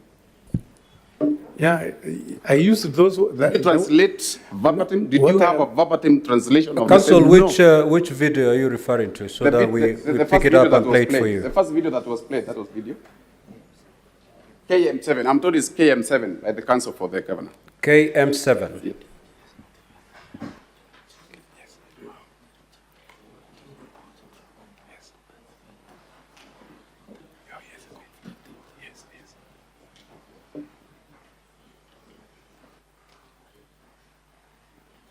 Please read the name in capital. That is, please confirm that the name you can see is Mithika Lintori. On your translation. Medeka Lintori, yes. Twembunge Meru watu tukaenda sauti emwe That is na Medeka tutongere twi munene wetu witwa Mithika Lintori. What did he say? What did he say? Ni untu What did you can push up? inya ng'ombe iteta What did the governor kunyorojite say? naye Sorry, what did the speaker say? That they will be led by who? By Medeka Lintori. And what is written on the what is the name of the kingpin, the leader? Medeka Lintori. And confirm that the same is not Mithika Lintori. So you are telling? Confirm those are two different names. I cannot confirm because I know him. This is an interpreter who was interpreting verbatim what has been said. I cannot confirm that. I know him the way I know you. Confirm that what is written there is Mithika Lintori and not Mithika Lintori. It is. It is. Yes. Therefore, that translation is not capturing the actual one stated by the speaker. It's different. According to you, but Not according to you, even according to yourself. According to me, yes. Medeka Lintori is the same as Medeka Translation, verbatim translation. It is not a verbatim translation of what is being stated. Is it so? Yes. Very well. You said you were not allowed anywhere close to the gathering of Jorincheke. Is that so? Not in You said gathering you of not go there. Jorincheke. That was your... Not in gathering, not in Jorincheke gathering. Yes. You see, there was a podium where the leaders were. Wakina Medeka Lintori, if that's what you want to hear. Medeka Lintori. You did not go closer to the... Despite you being the chairman or an official for quite a long time. I think, if I can be right, you saw those people under uniform. And anybody who had no uniform could not reach where they were performing what they were doing. Now, of all that conversation that we've had from the members from Honorable Kiraitu Murongi and from other members, have you had any word that you can point out to me making reference to removal of governor or impeachment of governor? Anywhere. You can refer the technical persons to it, where they have mentioned removal of governor or they have mentioned impeachment of governor. They have not mentioned. They have not mentioned. I will take that. I will take that. Not be quick to take, because I should also add what I want You to have add. answered my question, and so successfully. Now, what was the purpose of that function? The purpose? Yes. What was it meant? Actually, it was announced through the local What was the purpose of that function? Leave alone the announcement. I am coming to the point. No, mindful of time. We are here on a time constraint. Honorable witness. Yes, please. Please What answer was the question. Sorry, Speaker. Proceed, Council. Very well, Mr. Speaker. And thank you. What was the purpose of that meeting? The purpose was to plant trees. The purpose was to plant trees. Yes. And it was not a formal meeting of Njuguna.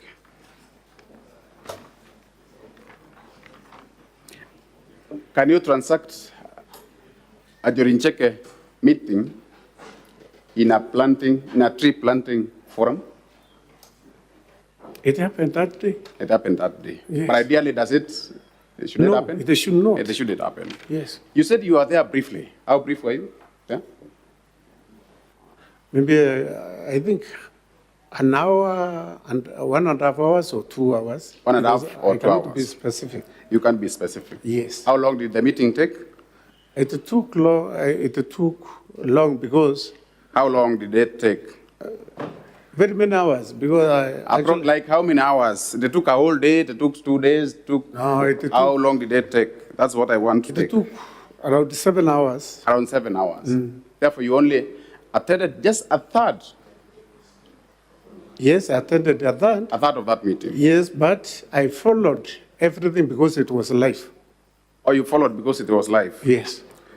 That means much of what you are saying or what you're insinuating, you were not presently there when it occurred. What is now much? You were not there. You left after 1.5 hours or 2.5 Yes. hours, and it took over 7 hours. Yes. You were not there.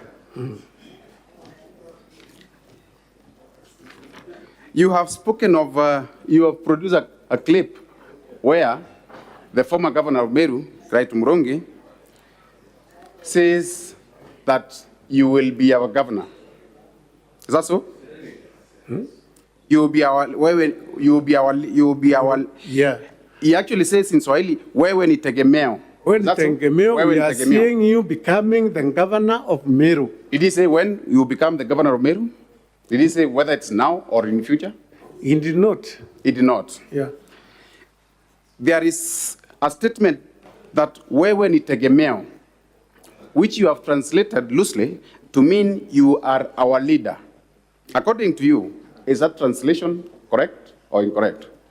It is correct. What is a leader in Kiswahili? Kiongozi. Kiongozi. Yeah. And it's not tegemeo. What is tegemeo in Swahili? Tegemeo in Kiswahili. Yes. It is tegemeo. No, sorry, what is tegemeo in English? Sorry. In English. Huh? What is tegemeo in English? Tegemeo in English? Yes. Tegemeo in English is that. Is it being reliable? We depend, or we can being depend depended on? Yeah, depend or on. being reliable? Yes. Confirm, therefore, according to your interpretation of that translation, that tegemeo does not mean a leader. Tegemeo does not mean leader in English. But according to what was I am asking a question. Please confirm, according to your just added translation, that the word tegemeo in Kiswahili does not mean leader in English. Actually, it doesn't. It doesn't. Yes. Please now confirm that that was a wrong interpretation of the translation. Is that so? Being mindful of time again. Yeah. Somewhere in that video, you have spoken of sour milk. The very last, the second video that was played, Council. Come again. 17? KM 17, video number 17. Yes. There's a reference to milk. To? To milk, sour milk, what you call to a sour milk. Yes. If the clip can be played for the interest of the honorable senators.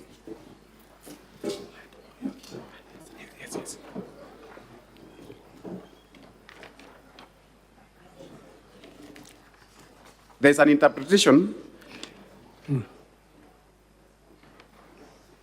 The clip, kindly, if the same can be, so that I yield some minutes to my colleague to wipe. Inyang'ombe iteta kunyoro jite nae. The last Meru clip. etambere. That's 17. Ana vetu baratu kuthomithia bakara bwega irazima meru giteatea. Towards the end, honorable speaker. Githira yari MCA be yabonde kaire. Bure kirwa njara ne akoro banjuri ncheke. But there's a reference to milk. Githira chapter yetu. Araka MCA je ni puinde. Kambo ya kalono kap.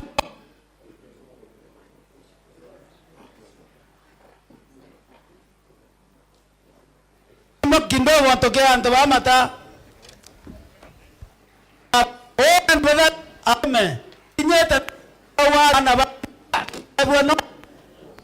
But take care, whoever no,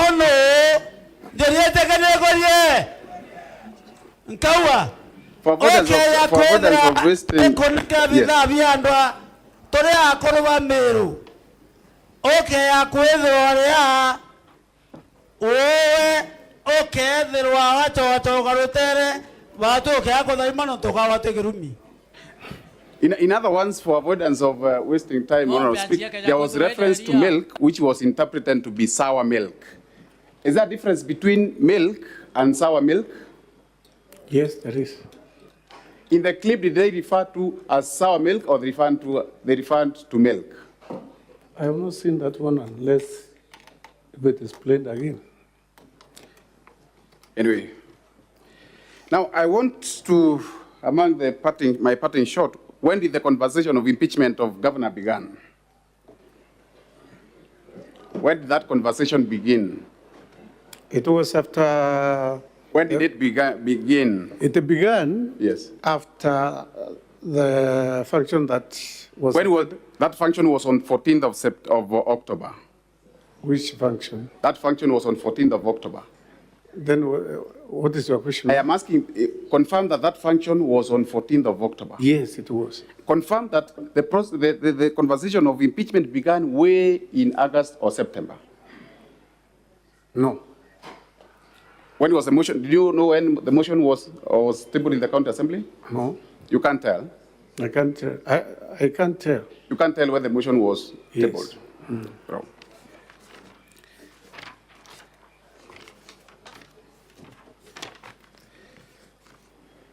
Have you read the motion itself?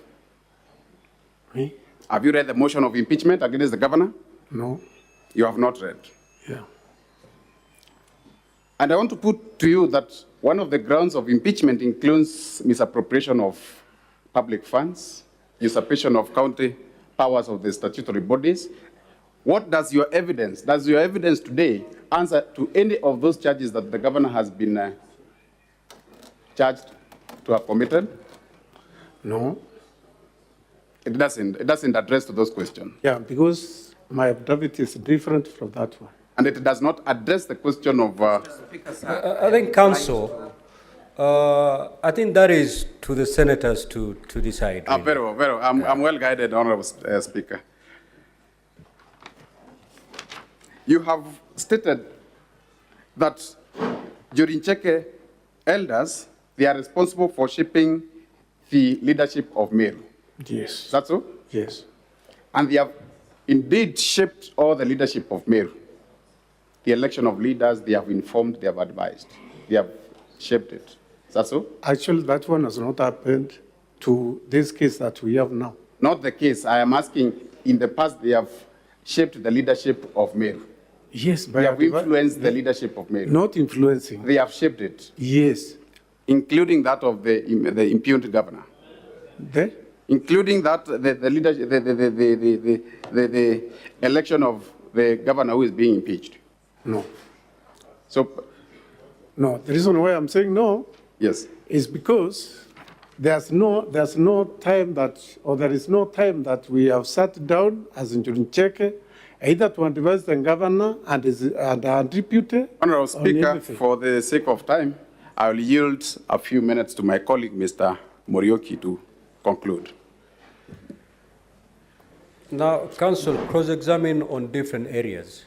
Because Yes. I noticed to the other witness, Yes, Mr. Speaker. You actually cross-examine on areas that your colleague had covered. So if an area has been covered, just don't go back there. Thank Pick an you. area. Thank you, Mr. Speaker. Honour Adrian. Yes. You indicated while standing there. Yes. That when an oath is administered, things are said which you cannot even speak in this Senate chamber. Is that correct? I did not say that. What I said there are things which are used which I cannot say in this chamber. Exactly. And in that video that you have seen, Can you point us to any of those things in the video? Which ones? The videos that have been played. Yes. Can you point us to any of those things that you have referred to? No. Thank you. Only the ones. Thank you. Bwana Adrian, you will agree with me that the word used there, musietio, means to swear, right? Yes. And the word, the proper Kimeru word for oath is muma, right? Kushitia and Muma, they are the same. They are synonyms. When Adrian, you said... Council, you know, other than the Senator for Meru, I think Mofai and those are the only ones who understand Kimeru. If you start exchanging with the witness on Meru words, you know, you're basically leaving the Senate behind. Mr. Speaker, I'm well guided. Please. Bwana Adrian, are you a registered voter? Yes, I am. Did you vote in the last election? Yes, I voted. To the best of your knowledge, is a governor installed by the Council of Elders or is a governor voted in by the voters? The governor is voted in by the voters. So your testimony that the Council of Elders installed a governor is just hearsay and information that cannot be relied on. That's why I'm here to say that was wrong. Thank you. When you look at your video, that you have played, what is the title of the video that is provided by the that you have provided by your council? Does it say tree planting? Tree planting. Thank you. Where did you say that event took place?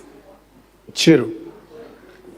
And you will agree with me that that place where the event took place is the main shrine of the Njuguna Council of Elders. Yes, it is. It is in fact the headquarters. Yes. And you will agree with me that ordinarily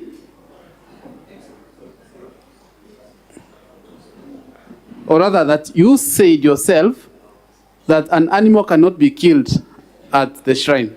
Yes. And it was also your testimony that oaths are administered when animals are killed, or animals have to be killed for an oath to be administered. I cited one oath, that is Kediri in Kemeru. You have testified that no elder, even the chairman, speaks on behalf of the council, right? No elder speaks on behalf of Njuguna. That is what you said. I said, you can speak as a leader. And then I said, in those days, there were no leaders. There were juries or the wise men who were the leaders of Njuguna. You said while standing there that even someone with a position like chairman does not speak on behalf of Njuguna. That is what you said. I think you got me wrong. No, Council, I'm getting a bit uncomfortable. I wish you could cross-examine on areas that your colleague has not cross-examined on, because otherwise now you are basically you're starting as if your colleague hasn't done any work, because all those questions that you're asking are exactly what your colleague has asked, and answers have been provided. Thank you, Mr. Speak Speaker. on areas that have not been covered by your colleague so that we make progress. Thank you, Mr. Speaker. I'm well guided. And Mr. Speaker, I'd like to request that the first video be played so that we point out some inconsistencies between the translations and the words that are spoken.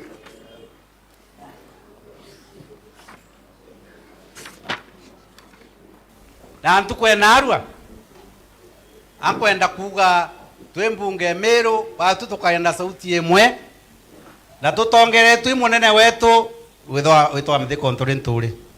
Bwana Yesu asifiwe. Ni untu inya ng'ombe iteta kunyoru jite nae. Pause. Kwa kenda Meru eta. Did you hear that speaker ask a question? You had a question? Yes. Can you see any question on those translations? The question mark is not there, but the statement is there. Can you see any question there? That is the question I have asked. That's why I'm saying it is only the question mark which is not there, but the statement is there. The speaker speaks or talks about Meru progressing or Meru going ahead. Is that correct? Yeah, and the cows being turned to. Is that appearing anywhere on those captions? Well, you see, I think it appeared on the first one, if I am not wrong. Can we proceed with the video, please? Kenda Meru eta mbere. Ana vetu bara tukuthomithia bakara bwega irazima Meru egite atia igwatanire. Ngithira yari MCA ibe yabonde kaire. Bure kirwa njara ya kuruba njuri ncheke tuindiria chapter yetu. Haraka MCA je ni puinde. Pause. Kambo ya kalono kambo kindogo antokea antobamata. Kana ya muno. Pause the video. Baba tana aro.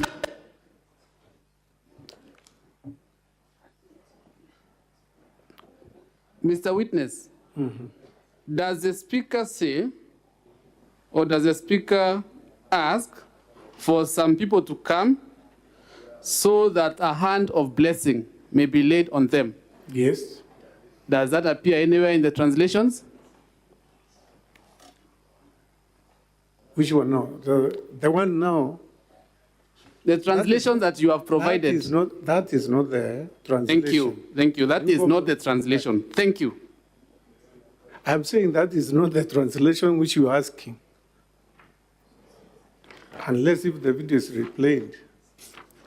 Mr. Adrian Aruyaro. Yes.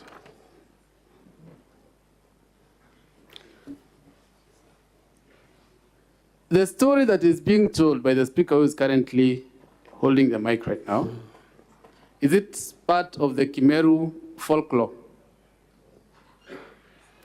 Or the general collection of the Kimeru culture and stories and what have you?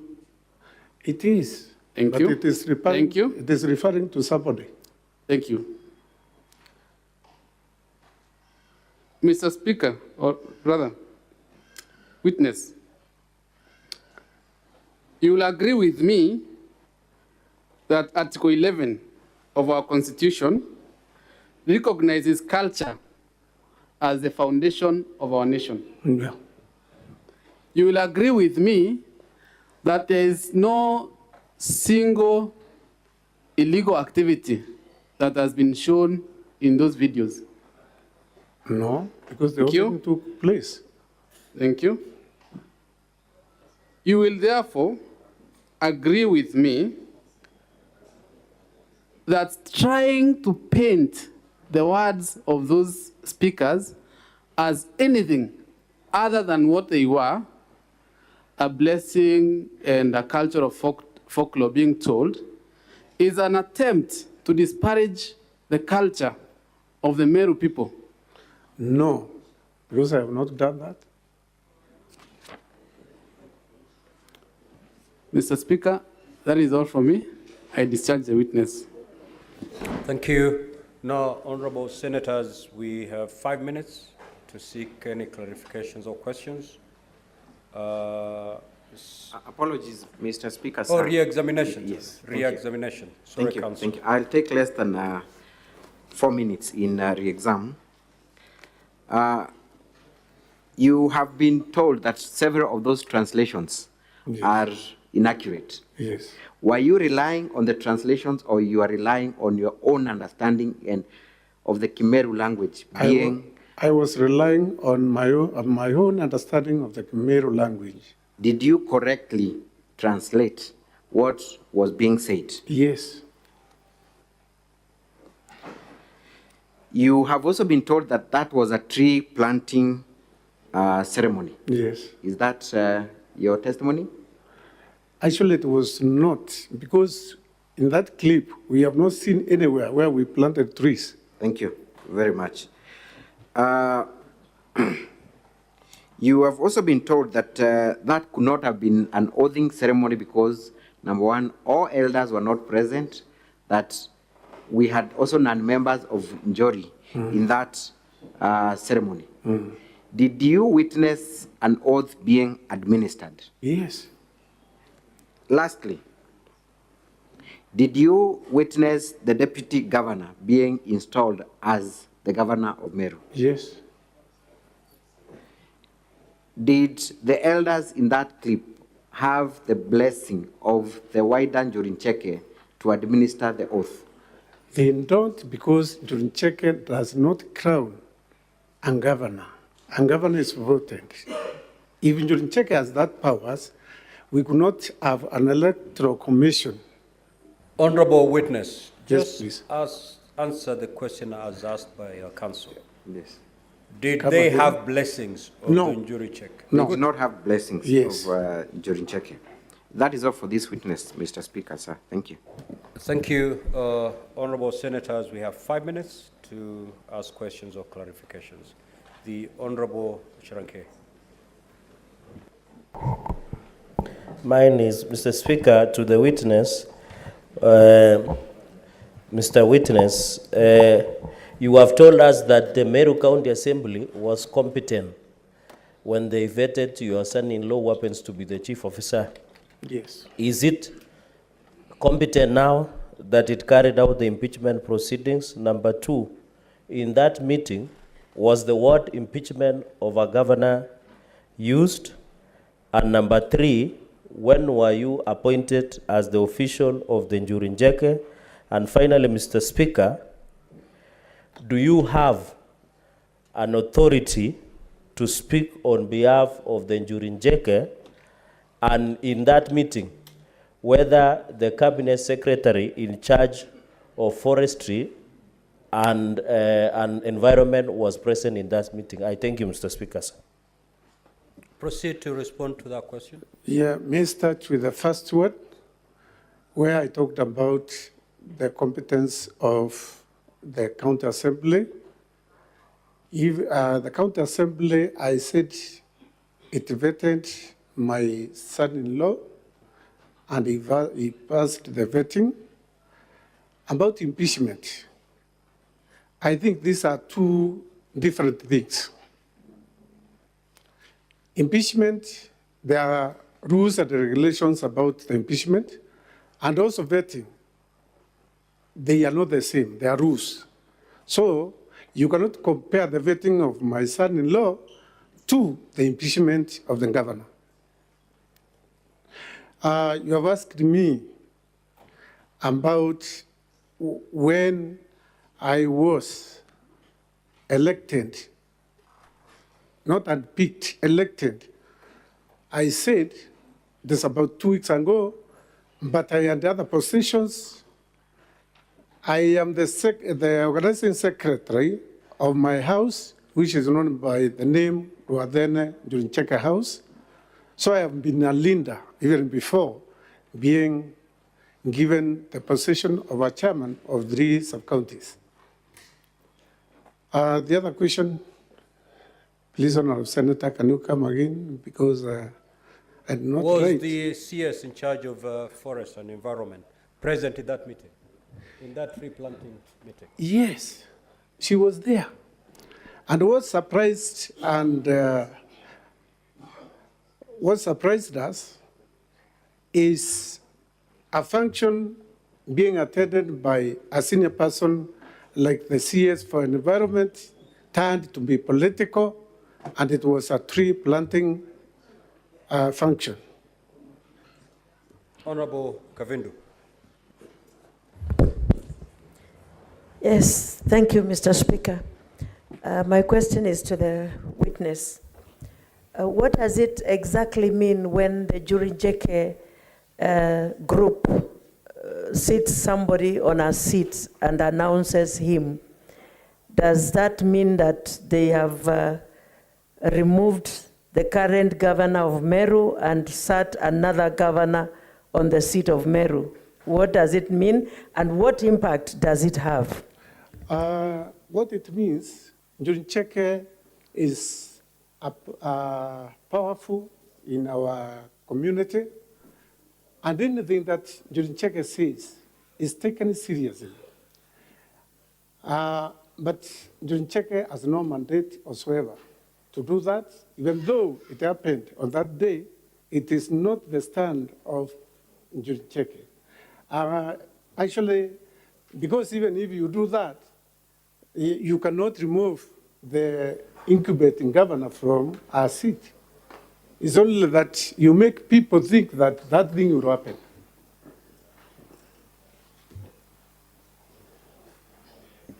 Now, honorable senators, we need to move to the next witness. You can stand down there.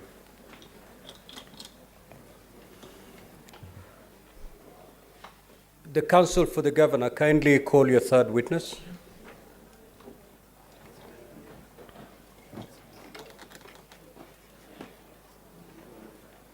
Mr. Speaker, sir, our next witness is Dickson Munene.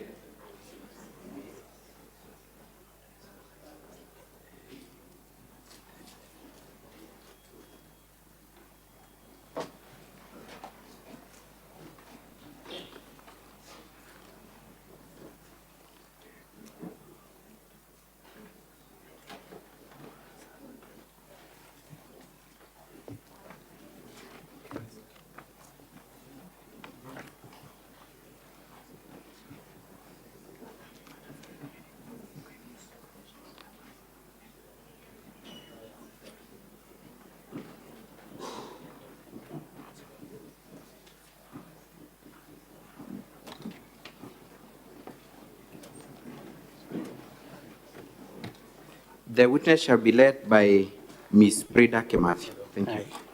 So would you wish to take an oath or affirm? I'll take an oath. You take an oath, In that case, you read this text. What's your faith? I'm a Christian. Christian. You hold the Bible on your right hand. Take the oath. The Speaker will call you to the oath. Okay.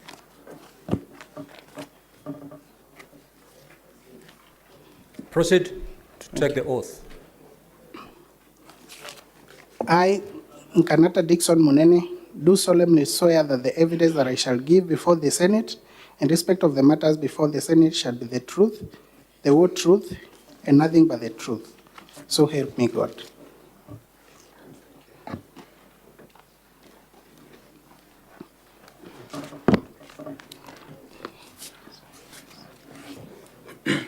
Mr. Speaker, sir, my colleague, Ms. Kimathi, will take on to the witness for about 10 minutes to address a certain aspect of the claim, and then I will continue in the exam-in-chief. We expect to take around an hour.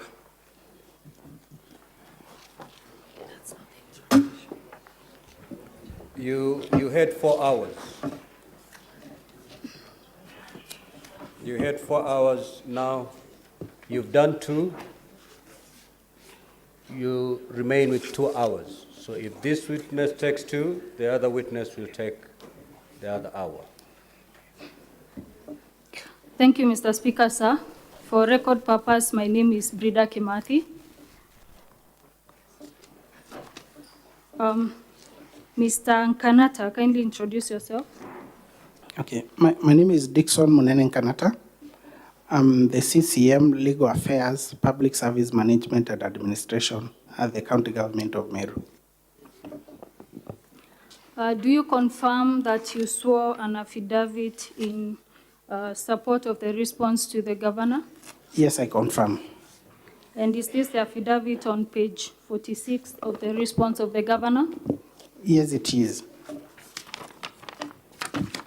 Do you confirm that the signature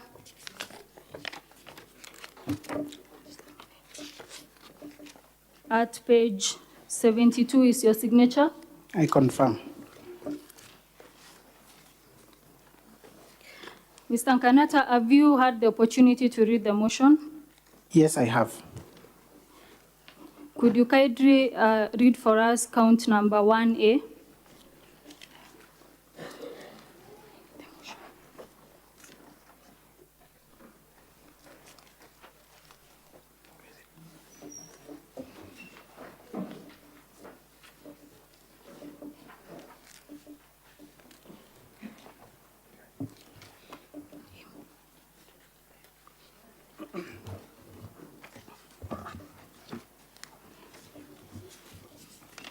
Count number 1, claim A. Okay, the count number 1 is misappropriation and misuse of county resources. Under that, the governor, it's alleged that the governor has grossly violated those provisions of the law by, in the following way: A, the embezzlement of county funds through the governor's sisters, in brackets, Rose Kinya Gwantai and Miriam Gwantai, brother, in bracket, Kenneth Gwantai Murangiri, brother-in-law, in bracket, Nefat Kinywa, and the nephew to the governor's husband, Edwin Mutuma Murangiri, all of whom are from now on collectively referred to as the governor's relatives.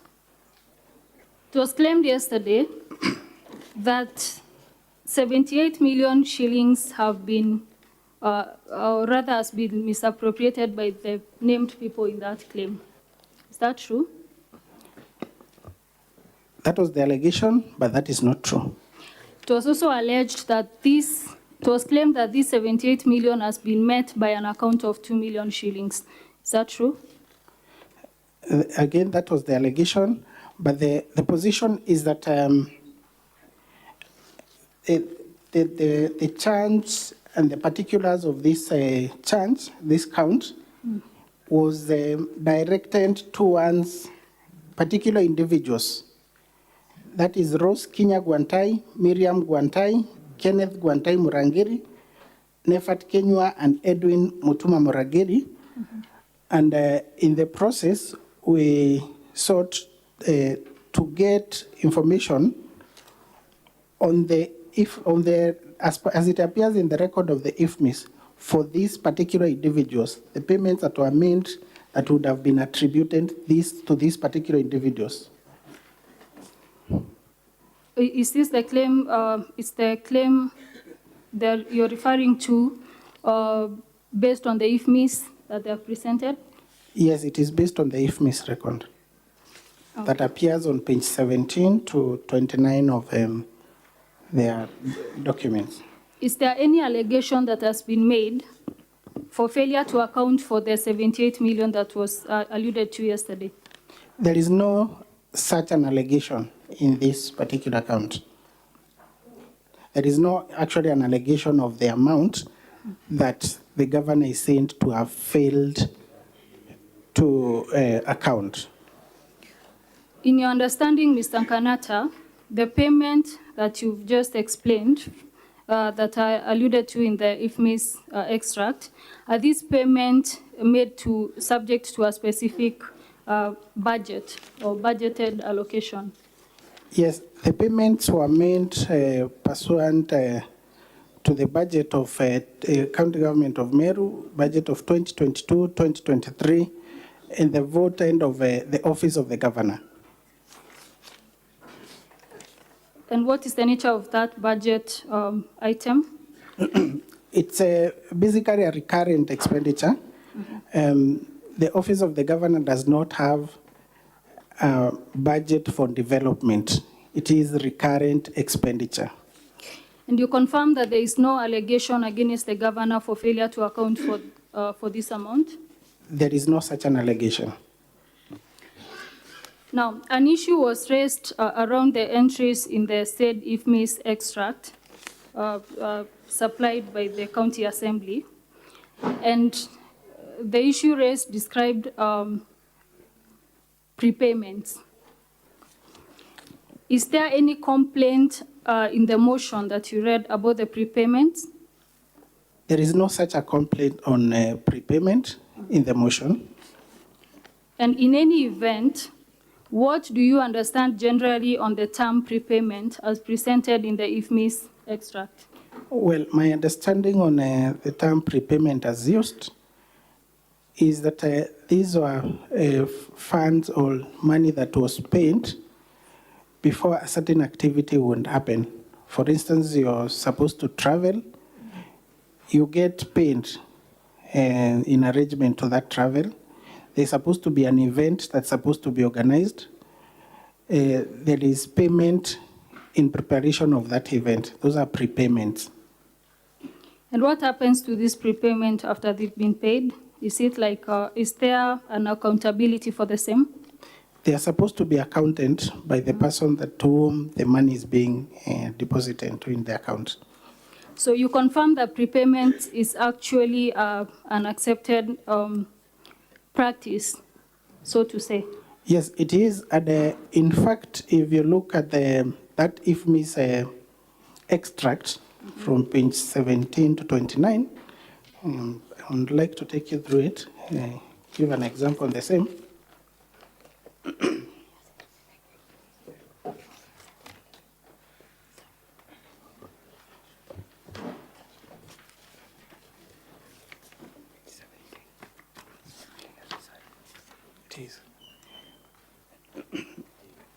Some of the prepayments that appears in the first, on page 17, you realize that there are a number of entries on 1st July 2022. Mr. Speaker, sir, that is page 17 of the volume 2 of the County Assembly's documents.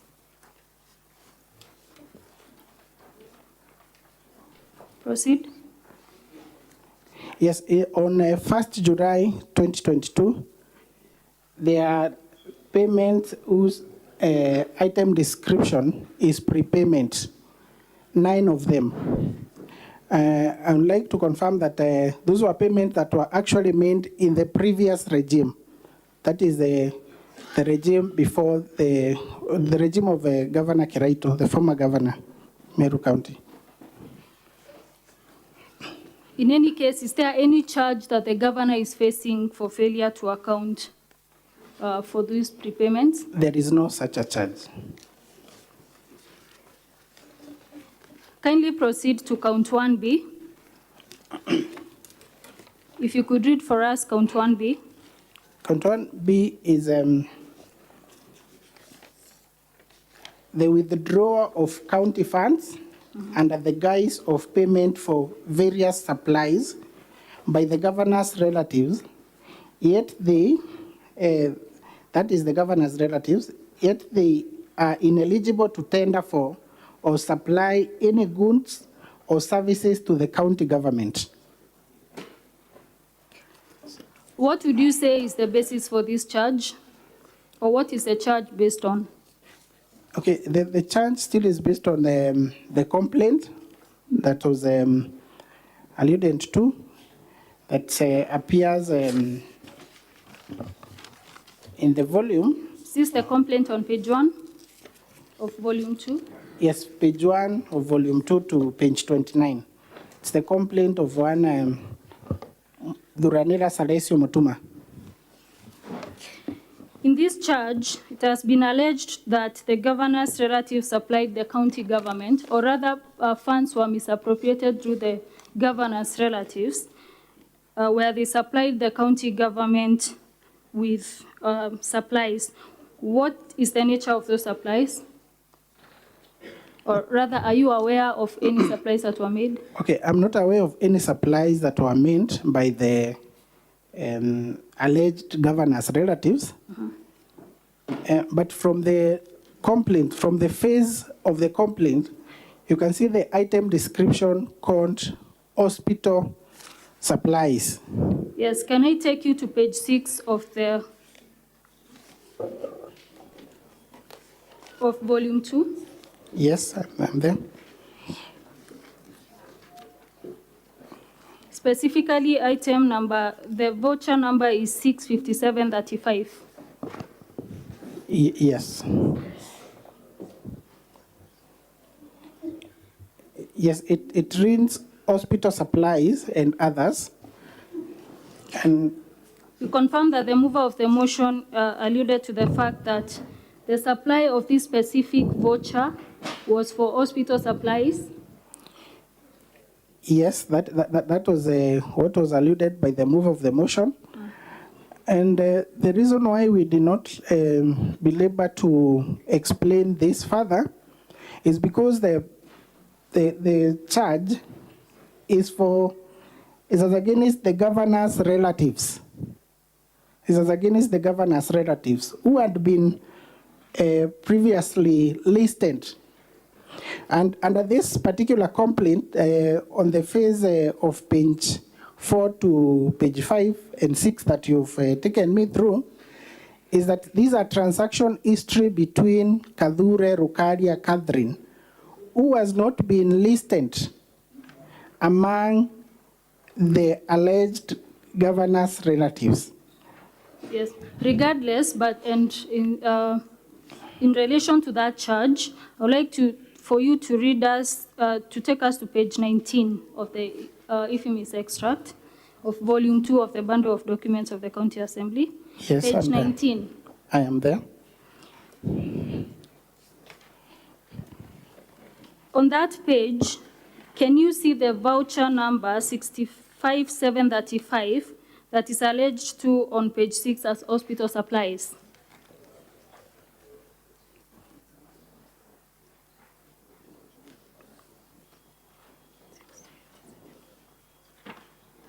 Yes, I can see it.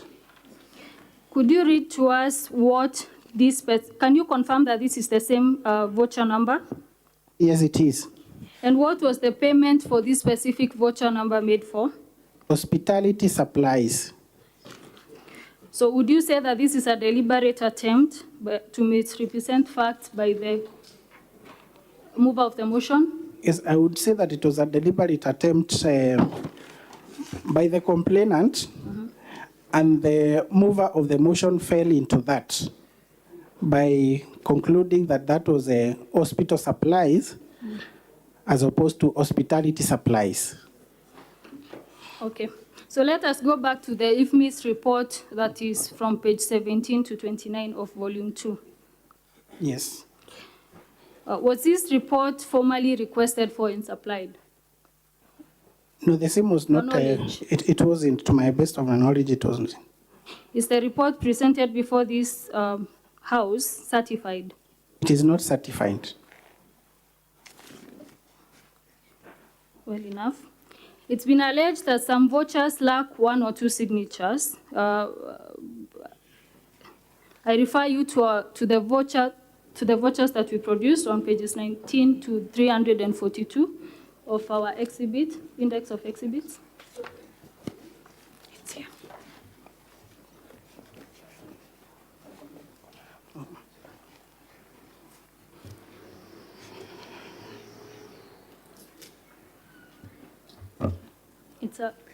It's okay, you don't need to. Yes. You're aware that that the governor produced vouchers on pages 19 to 342? Yes, I am aware.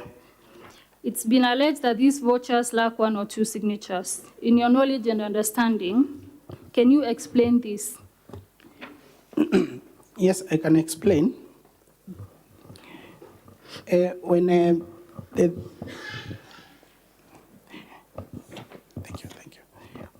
When we were required to respond to this motion, we were given 3 days to respond to the same. As a matter of fact, at the moment, the external auditors in Meru County, and some of the documents that we would have wanted to rely on are documents that they are with the external auditors. So what we did, we got copies of documents. We got copies of documents from the Chief of Staff. And it appears that some of these copies of the documents that the Chief of Staff made, they are not copies that were made as a final, for instance, a final voucher that has been signed at the time of making the payment. These are copies of the vouchers that have been signed and forwarded. Thereafter, they have been forwarded to the Department of Finance so that they can effect payment. So you will find that in some of the copies of the vouchers that we have attached, the Director of Accounts is indicated as to have not signed. Because this is a copy that was made from the copies that were with the Chief of Staff. So are you confirming that the original copies are with external auditors? Yes, the original copies are with the external auditors, and if we have been given more time to get them, or Final copies, rather. the final copies, which are the original copies, they are with the external auditors, and I'm sure that all of them have been signed. So is it your testimony today that this impeachment motion is immature in that? Yes, it was, in my opinion, it was premature because we should have waited for, if at all, they wanted to insist on bringing a charge as against misappropriation and misuse of county resources, then it would have worked well or better for them to have a report of the external auditor who is carrying out their audit at the moment. And that is even further emphasized by a letter from the CEC Finance, which letter appears in their bundle of documents on page 30, I believe, page 30 of their bundle of documents, that is volume 2.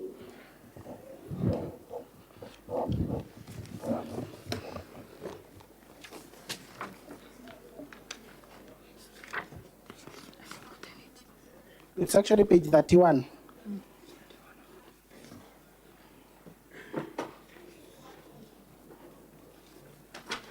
Where it gives an explanation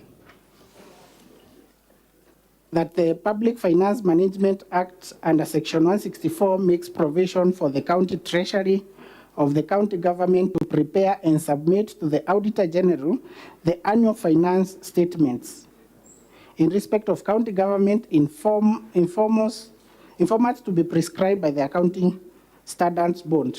She further indicates the document that usually accompany this as the statement would include the services for which the appropriated money was spent, the amount actually spent on each service, the status of each vote compared with the appropriation for the vote, a statement explaining any variations between the actual expenditure and the sums voted, and any other information specified by the county treasury.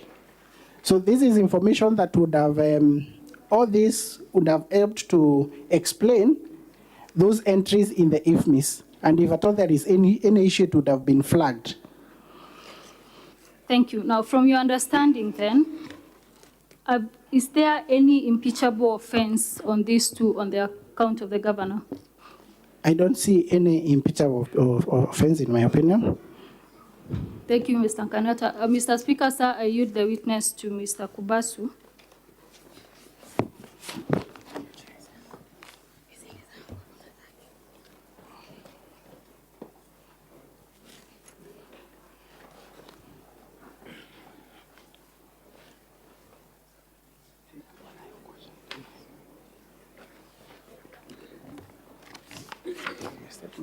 Mr. Speaker, sir, my name is Okubasu. I'll take on to the witness for the remainder of the questions. And I want to start by a claim that was made about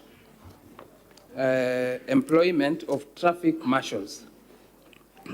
For this, I will refer you to page 394 of volume 2. 394 of volume 2.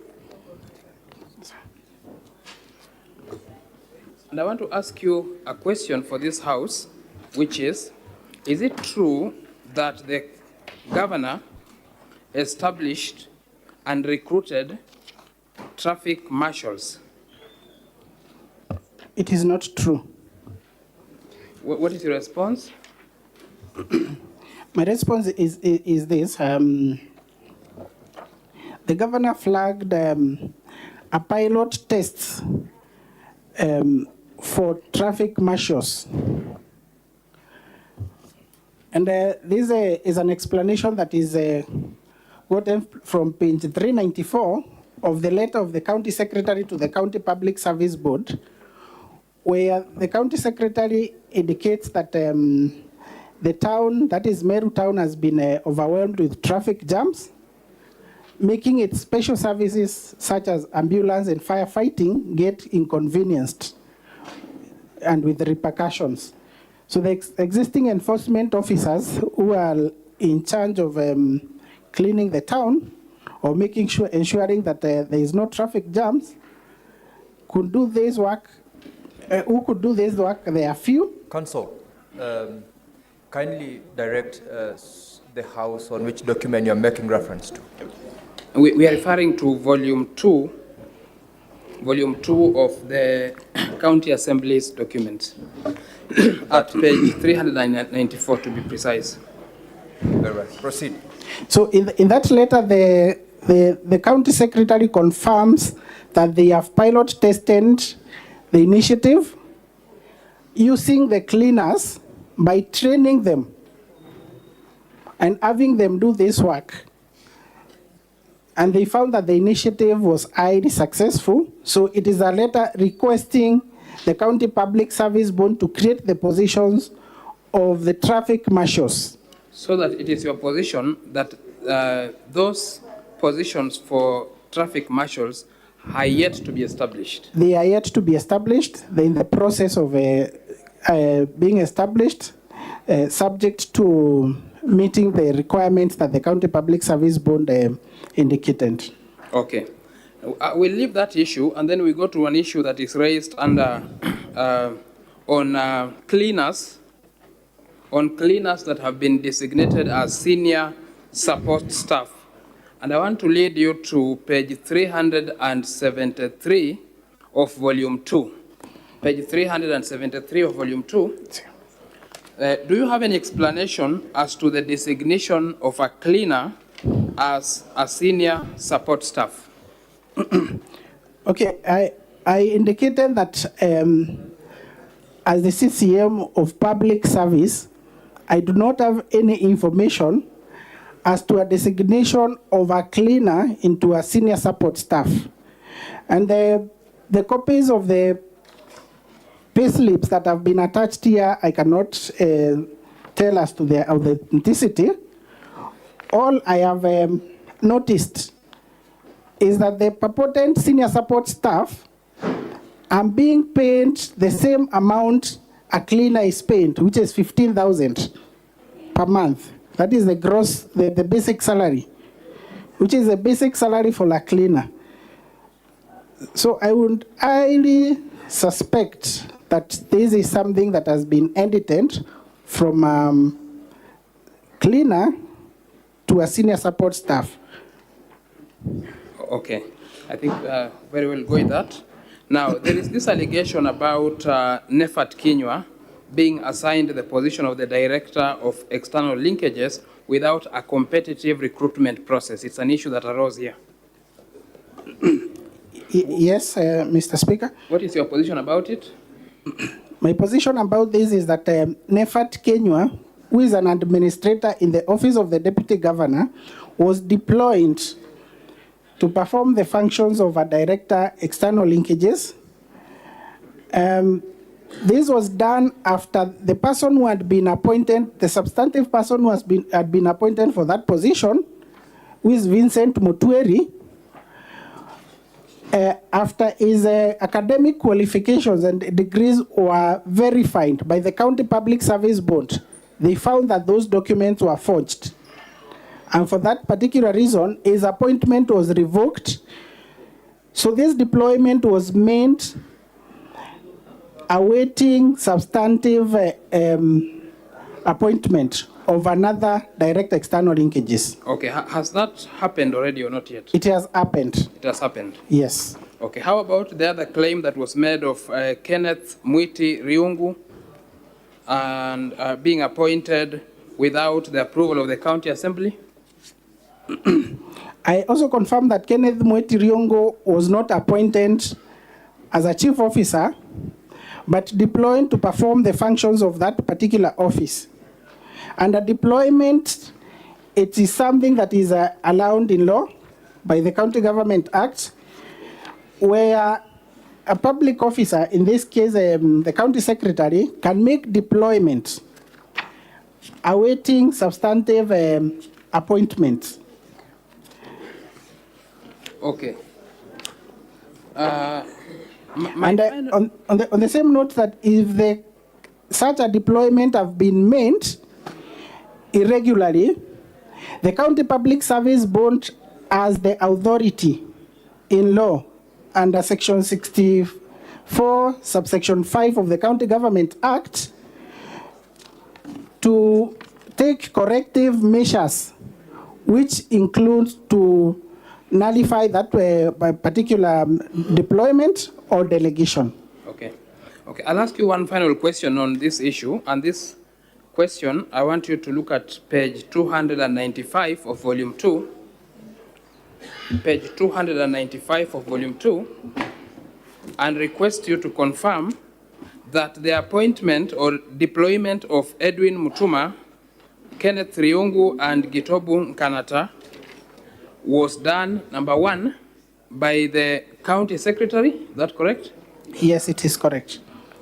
And second is that it did not affect only those 3 employees. Yes, it did not affect the 3 employees only. Okay. So how many employees were affected, if you may tell this house?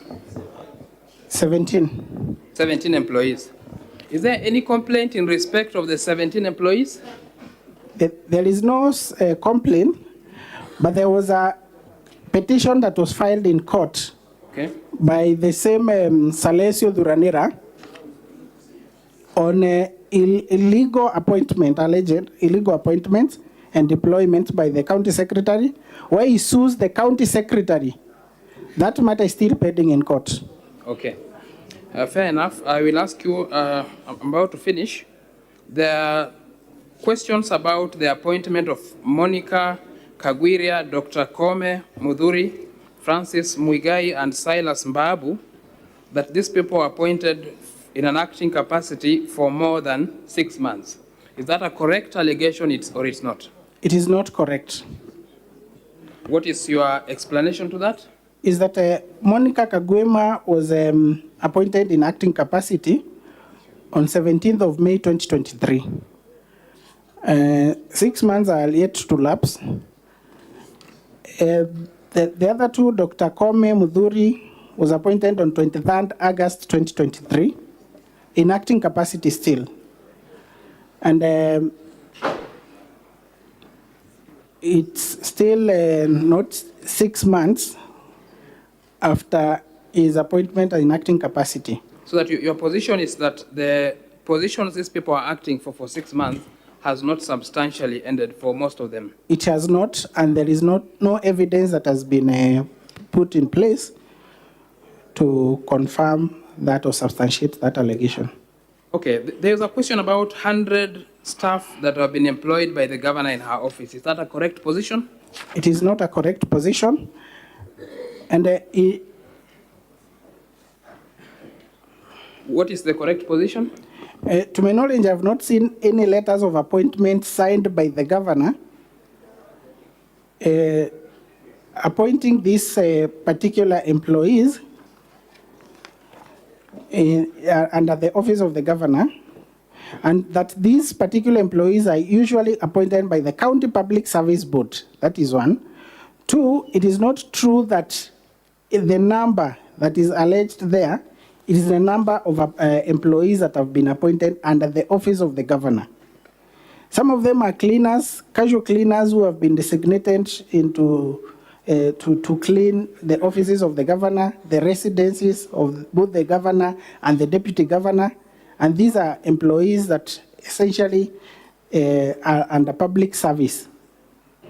Okay. I'll ask you 2 questions about the grievances of the deputy governor in relation to employees.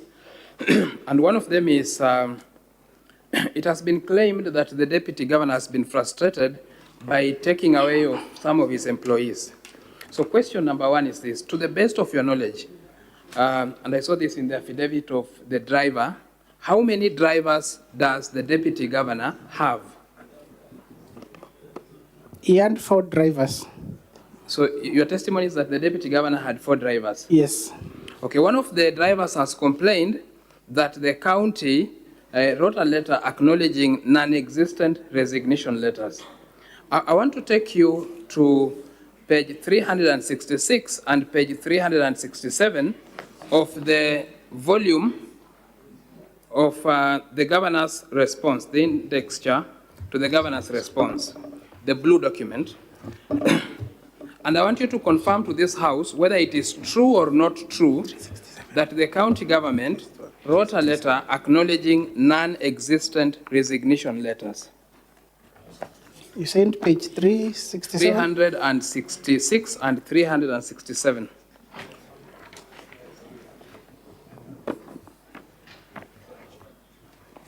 Of the document by the governor.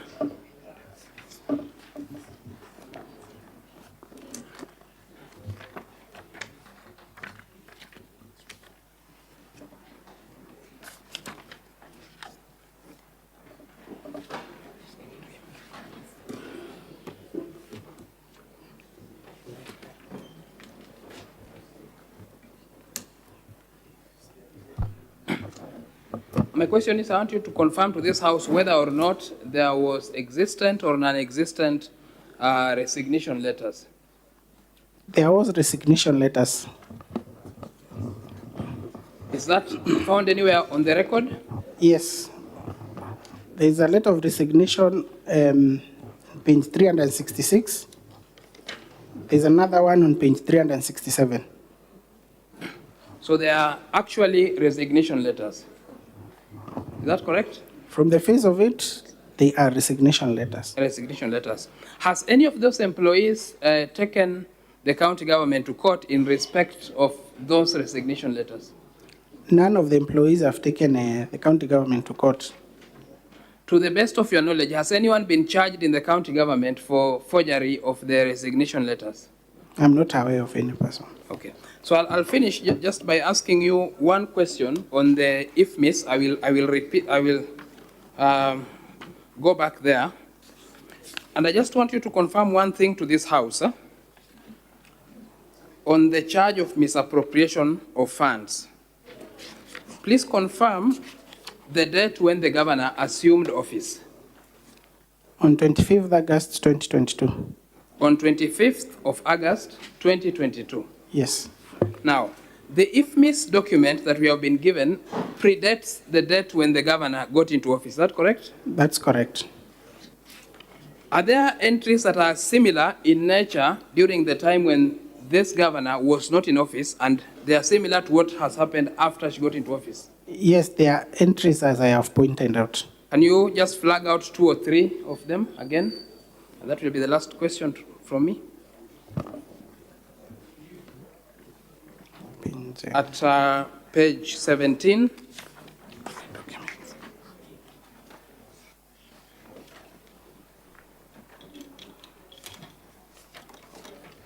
Of volume 2, that is? Yes. By the county assembly. The first 2 entries are on prepayment. Okay. And the third entry also is on hospitality supplies. So that all those correspond to what happens after the governor comes into office? Yes. Okay. Mr. Speaker, sir, that will be all in exam in chief for the witness. I will hand him over for cross-examination. Counsel for the County Assembly, you may proceed to cross-examine the witness.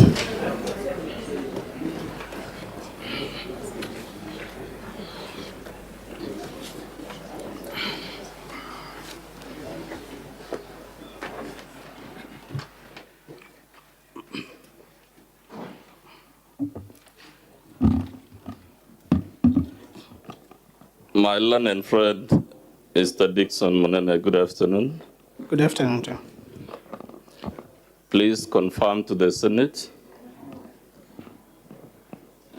your professional background. I'm a lawyer by profession and an advocate of the High Court. Practicing with which firm? I stopped practicing when I joined the county government. In which firm were you practicing before you stopped? OMK Advocates. Who was your partner in that law firm? There was Isaac Kazungu. There was Dr. Okubasu. That was our colleague who just examined you a while ago, right? Yes. As a learned man, we can take it you're fairly familiar with the laws of Kenya, right? Yes. I want us, before we go to those laws, who is the accounting officer in the office of the governor?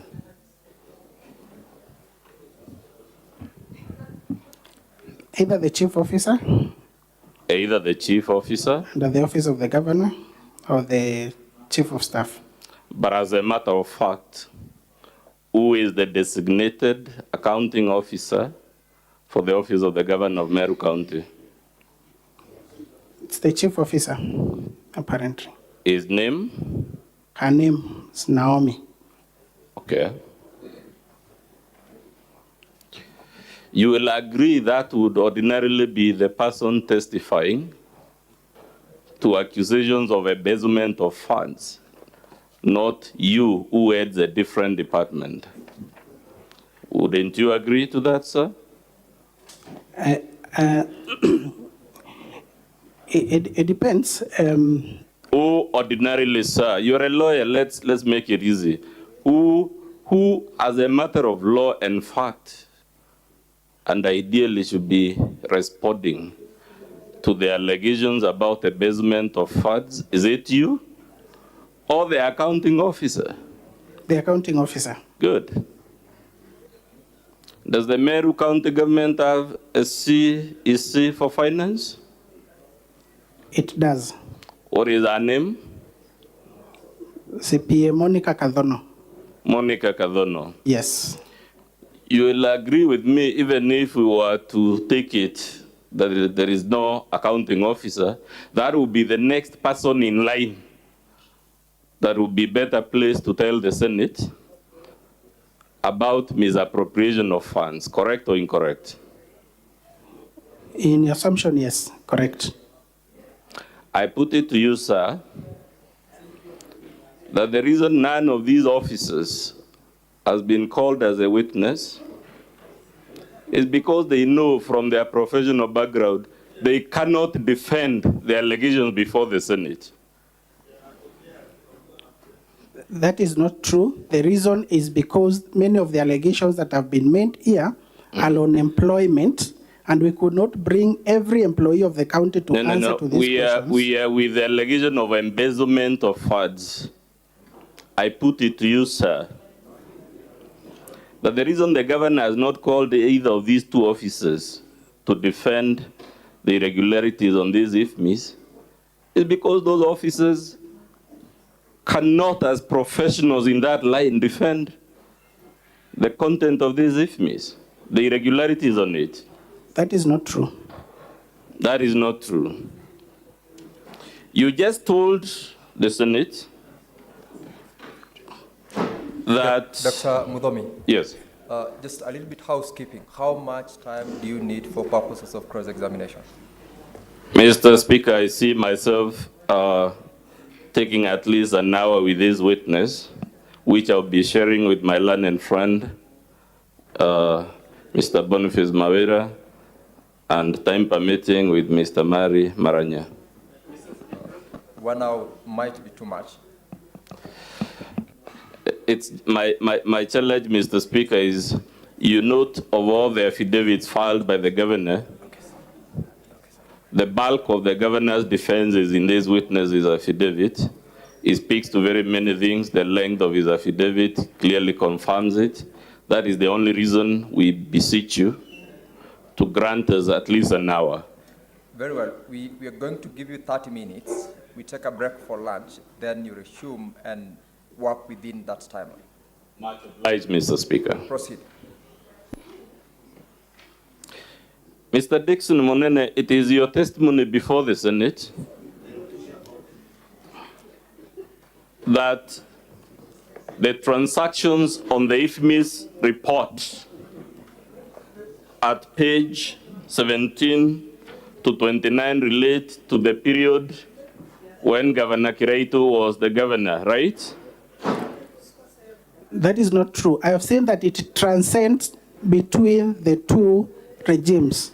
When the former governor was in place and when the new governor, the current governor is. It transcends the two regimes. Yes. Would you agree with me this document, sir, has hundreds upon hundreds of transactions? Yes. Would you also agree with me that out of these hundreds upon hundreds of transactions, only 12 cover the period when the Honorable Kiraitu Murungi was the governor? I'll have to confirm that. Okay, we will confirm with you. Go to page 17. What is the date?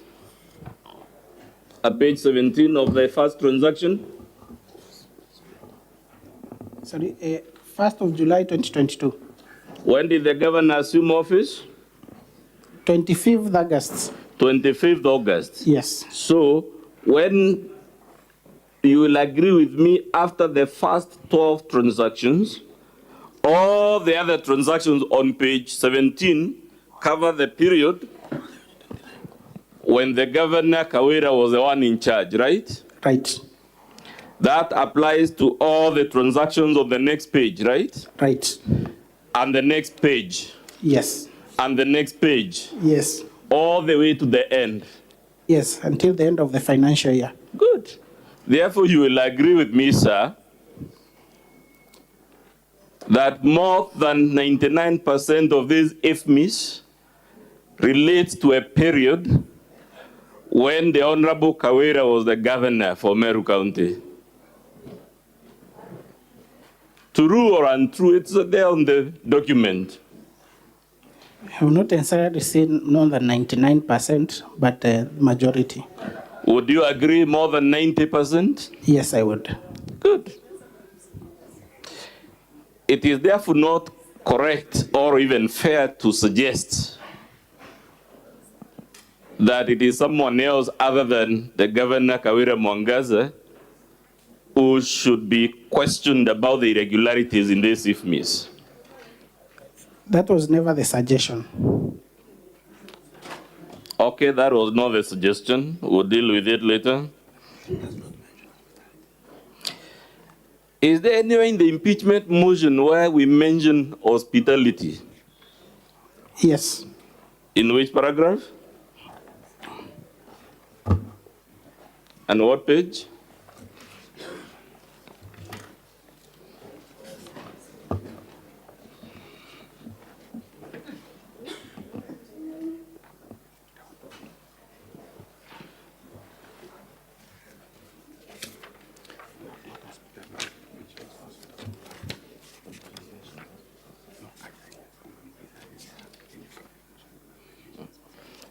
Is there anywhere we have mentioned hospital supplies? No, various supplies. Yeah, but everywhere that was made of the phrase hospital supplies vis-a-vis hospitality supplies. That is in your annexure. I'm talking about the motion, sir. It is not in the motion. Good. I would assume, sir, as the head of legal in Meru County, you're familiar with the County Governments Act. Is that a fair assumption for me to make? Yes, it is. Let's go to volume 3 of our BADO. Mr. Speaker, volume 3 of the Assembly's BADO.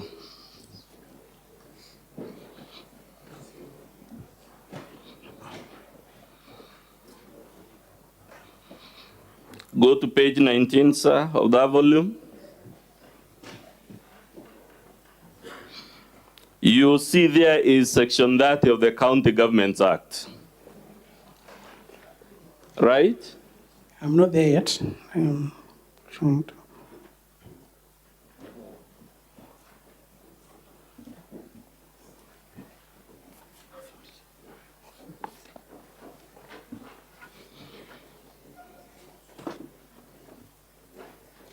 You sent page 19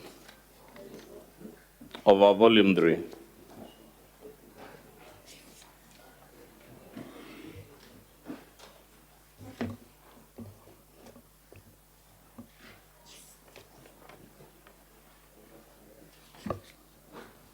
Yes. What is the title of that Section 30? Mr. Dixon Monene, what is the heading of that section as per the statute? Functions and responsibilities of a county governor. It talks of two things. One is functions, right? Yes. The other one is responsibilities, right? Yes. You will agree the word responsibility connotes accepting the consequences of one's actions and omissions, even as a matter of ordinary grammar, isn't it? Sorry? When we say the responsibility of so and so, aren't we saying, using another derivative of the word, they are responsible for the things listed there? Yes. Therefore, you would agree the governor is responsible, as per this section, paragraph A, for diligently executing the functions of the office. Diligence is the word used, right? Where are you? The requirement here is one of diligence, paragraph 2A. Yes. You will also agree with me, sir, as a matter of ordinary grammar, diligence connotes active engagement, not the idea of saying it wasn't me or it was the work of someone else. Doesn't it connote exercising close supervision, paying attention to detail? Does it connote detachment from the matter at hand so that I am detached? It wasn't me. It was the county secretary. It was the chief of staff. It was other officials. It wasn't me. Does this section permit a detached governor, a governor who is detached from what is happening in our own office? Either it does or it doesn't, Mr. Munene, and you are a lawyer, please. It connotes that the governor should diligently execute the functions and exercise the authority provided for in the Constitution and legislation, the governor's authority. So it means governor's authority is to be exercised diligently. Yes.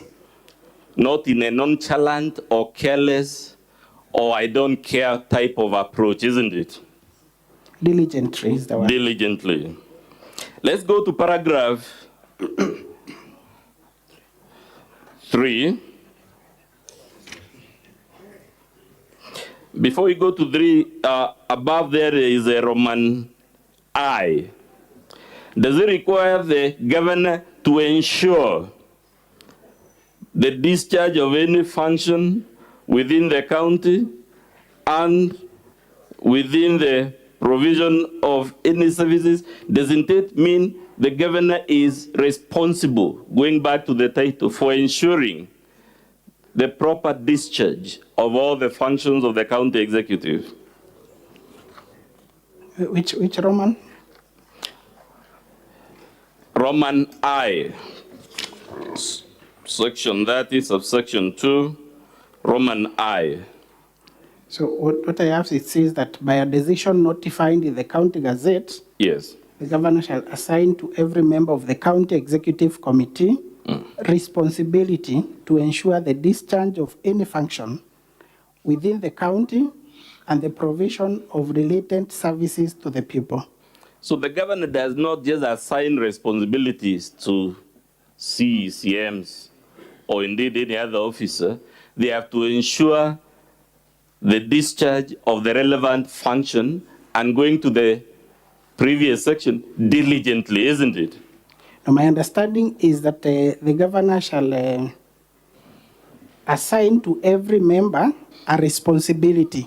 And this responsibility, it is to ensure the discharge of any function within the county and the provision of related services to the people. Fair enough. Let's go to 3. Can you read the opening line to subsection 3? In performing the functions under subsection 2, the governor shall.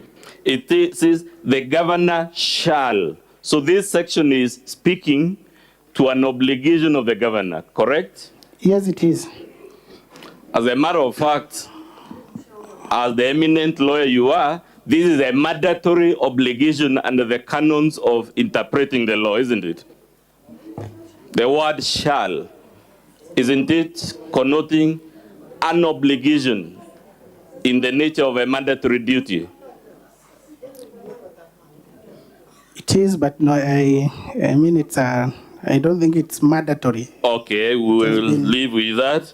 But what does it say the governor shall do as per paragraph A? Shall provide leadership in the county's governance and development. The governor shall provide leadership in the county's governance.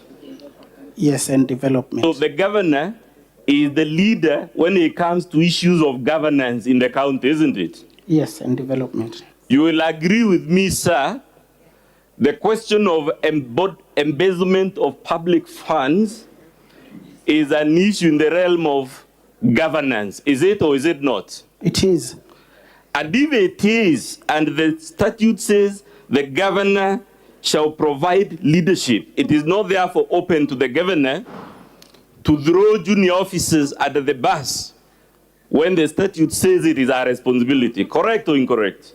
I have not said that the governor has thrown junior officers under the bus. Our defense, if you have read it, is that it wasn't me, it was someone else. And to be precise, if you want me to quote our defense, she says, if this embezzlement occurred, it occurred under the care of other officials who are independently answerable to the county assembly and who independently bear responsibility. That's the defense I'm interrogating, my learned friend. Is that defense consistent with this paragraph A, which says the governor shall provide leadership on matters of governance? I would beg to see that paragraph that you just quoted on the governor's defense. Oh, we'll of course show it to you, sir. Thank you. Just a minute, Mr. Speaker. Open my...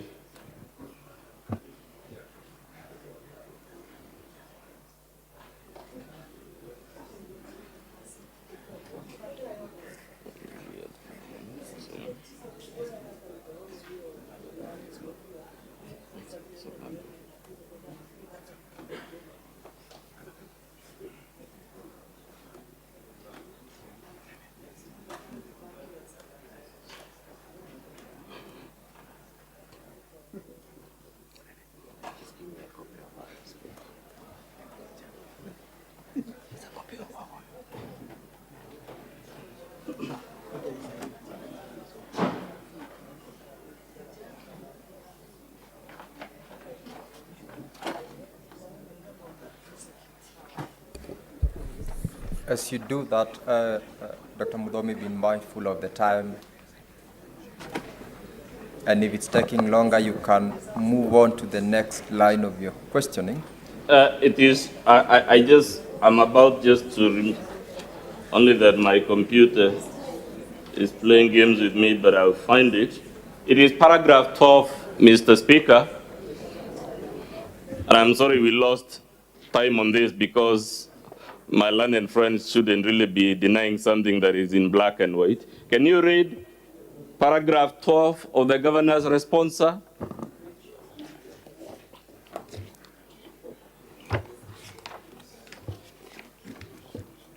It will be on the smaller bundle of the governor's documents, Mr. Speaker.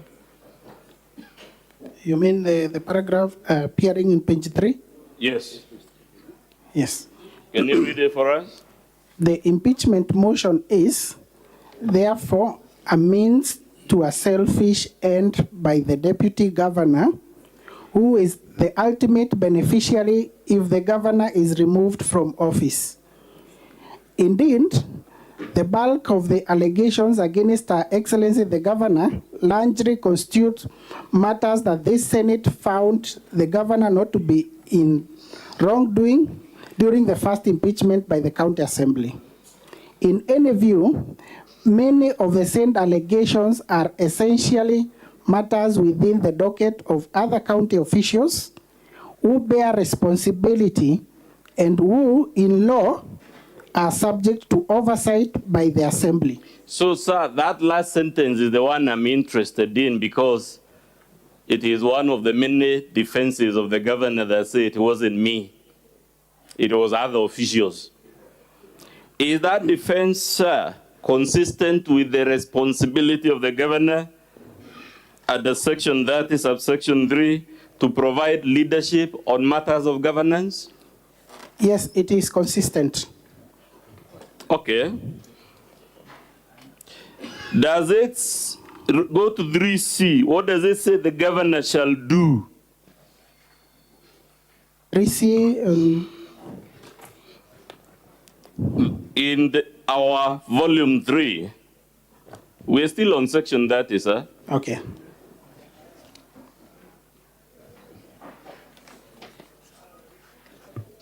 Section C, subsection C of 3, what does it tell us the governor shall do? In performing the functions under subsection 2, the governor shall promote democracy, good governance, unity, and cohesion within the county. Now, sir, you again agree one of the responsibilities of the matters for which the governor is responsible is matters to do with governance. It is the section saying the governor is responsible for it. Correct or incorrect? Yes, correct. Good governance. It also talks of the governor bearing responsibility to promote unity and cohesion. Yes, which in my opinion she has done. Yes, but you also agree, sir, if by law this is a responsibility of the governor, if there are serious questions about governance, cohesion, and national unity, the governor can say, it wasn't me, crucify someone else. True or untrue, Mr. Munene? This is a corrective responsibility because No. Does it say it is a collective responsibility, or does the section say it is the responsibility of the governor? The section says it's the responsibility of a governor, Good. But in other sections, there Let's are other, stick to this one. We'll come to the other section. other provisions for other leaders to promote the same. Munene, you're a lawyer, you know the rules. I didn't ask about the other sections. We are talking about the governor. Let's go to the most beautiful of them, F. Can you read to the Senate? One of the things this section of the law says, the governor bears responsibility. What does it say at F? In performing the function under subsection 2, the governor shall be accountable for the management and use of the county resources. So the law already says the governor shall be accountable. Initially, we begin with the title of the section saying it is the responsibility of the governor. And now we are being told the governor is accountable. Correct or incorrect? That is correct. I put it to you, sir, that based on all these legal provisions, it is not legally open to the governor to say, it wasn't me. And my response to that is that I have not seen any provision or anywhere the governor is saying it wasn't me. Even after you read for us telling us it is the other officials and they are independently responsible? Mr. Speaker, I'm being told it's time to proceed for lunch. Maybe you can leave it at that point. You still have got 7 minutes to go. Oh, good. I had then read the signal wrongly from the... Mr. Dixon. Yes, sir. As a lawyer, to the best of your knowledge, is the government allowed to pay for goods not paid, not supplied, or services not yet rendered?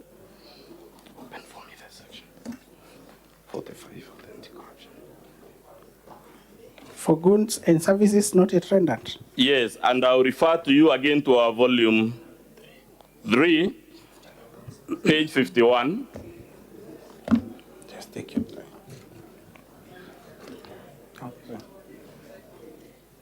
Volume 3, Mr. Speaker of our Badus.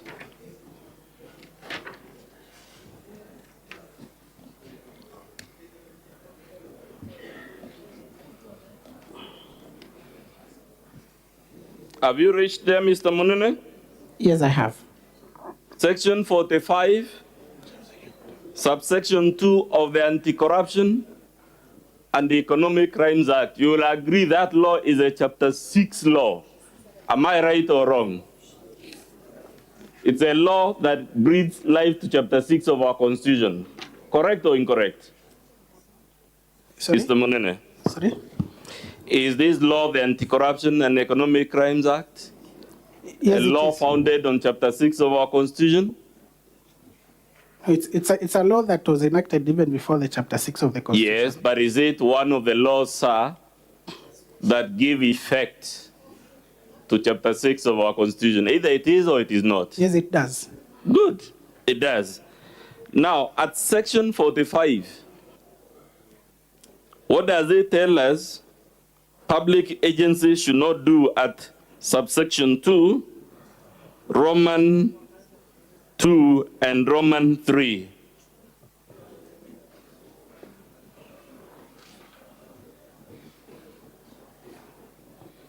Does it say public agencies cannot pay for goods not supplied or supplied in full?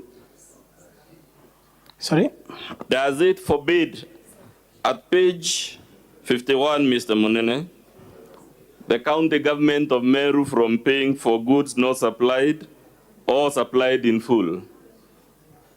It says an officer or person whose functions concern the administration, custody, management, receipt, or use of any part of the public revenue or public property is guilty of an offense if the person fraudulently makes payment or excessive payment from public revenues for substandard or defective goods, for goods not supplied or not supplied in full, or services not rendered or not adequately rendered. I am interested in payment for goods not supplied. Fraudulent payment. Yes. Of course, the Assembly's case is that these were fraudulent payments. We'll come there, sir. But you agree this section forbids advance payments for goods not paid, or rather supplied, and services not yet rendered. For goods not supplied or not supplied in full. So does that prohibit prepayment? On its face, either it does or it does not. My understanding is that it prohibits payment for goods not supplied or not supplied in full. So, on the IFMI's extract, when the IFMI says these are prepayments, 107 of them, isn't a prepayment a payment for goods not supplied or services not rendered? The prepayments are for the interests. Yes, sir, but you have only adduced a few interests. Out of the 107 transactions, you've only adduced interest for less than 10. Because that was your particulars of the charge, which we responded to. Let's go, sir, to the Public Procurement and Asset Disposal Act. Section 46. If you can read it for the Senate. No. It should be this document.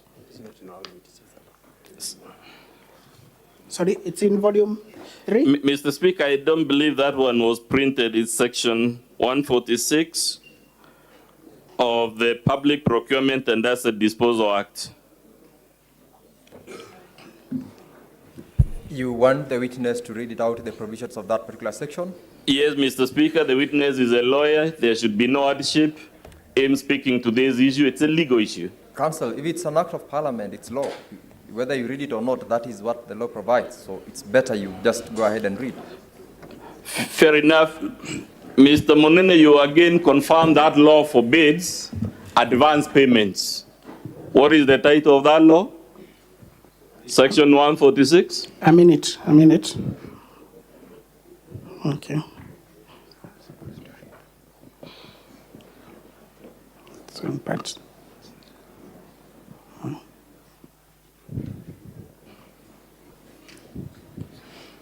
Yes, it's on advance payment. And what does it say?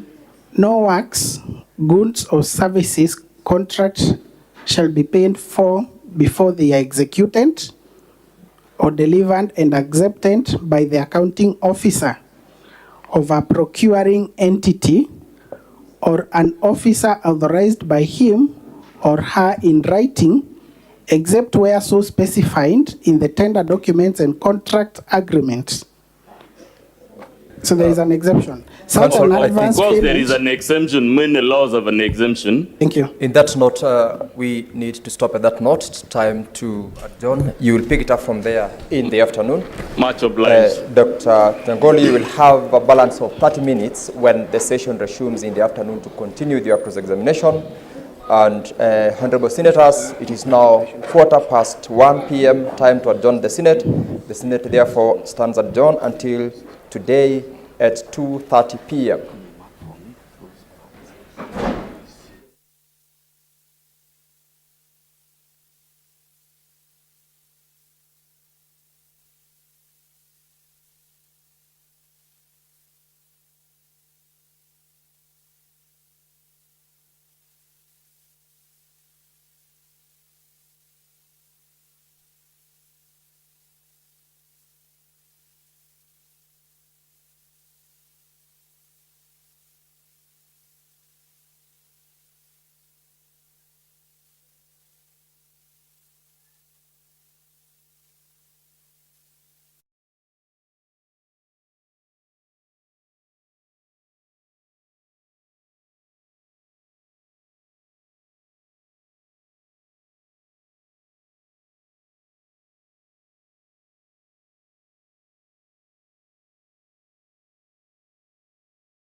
Are you coming towards the end of your career and you're starting to worry that you've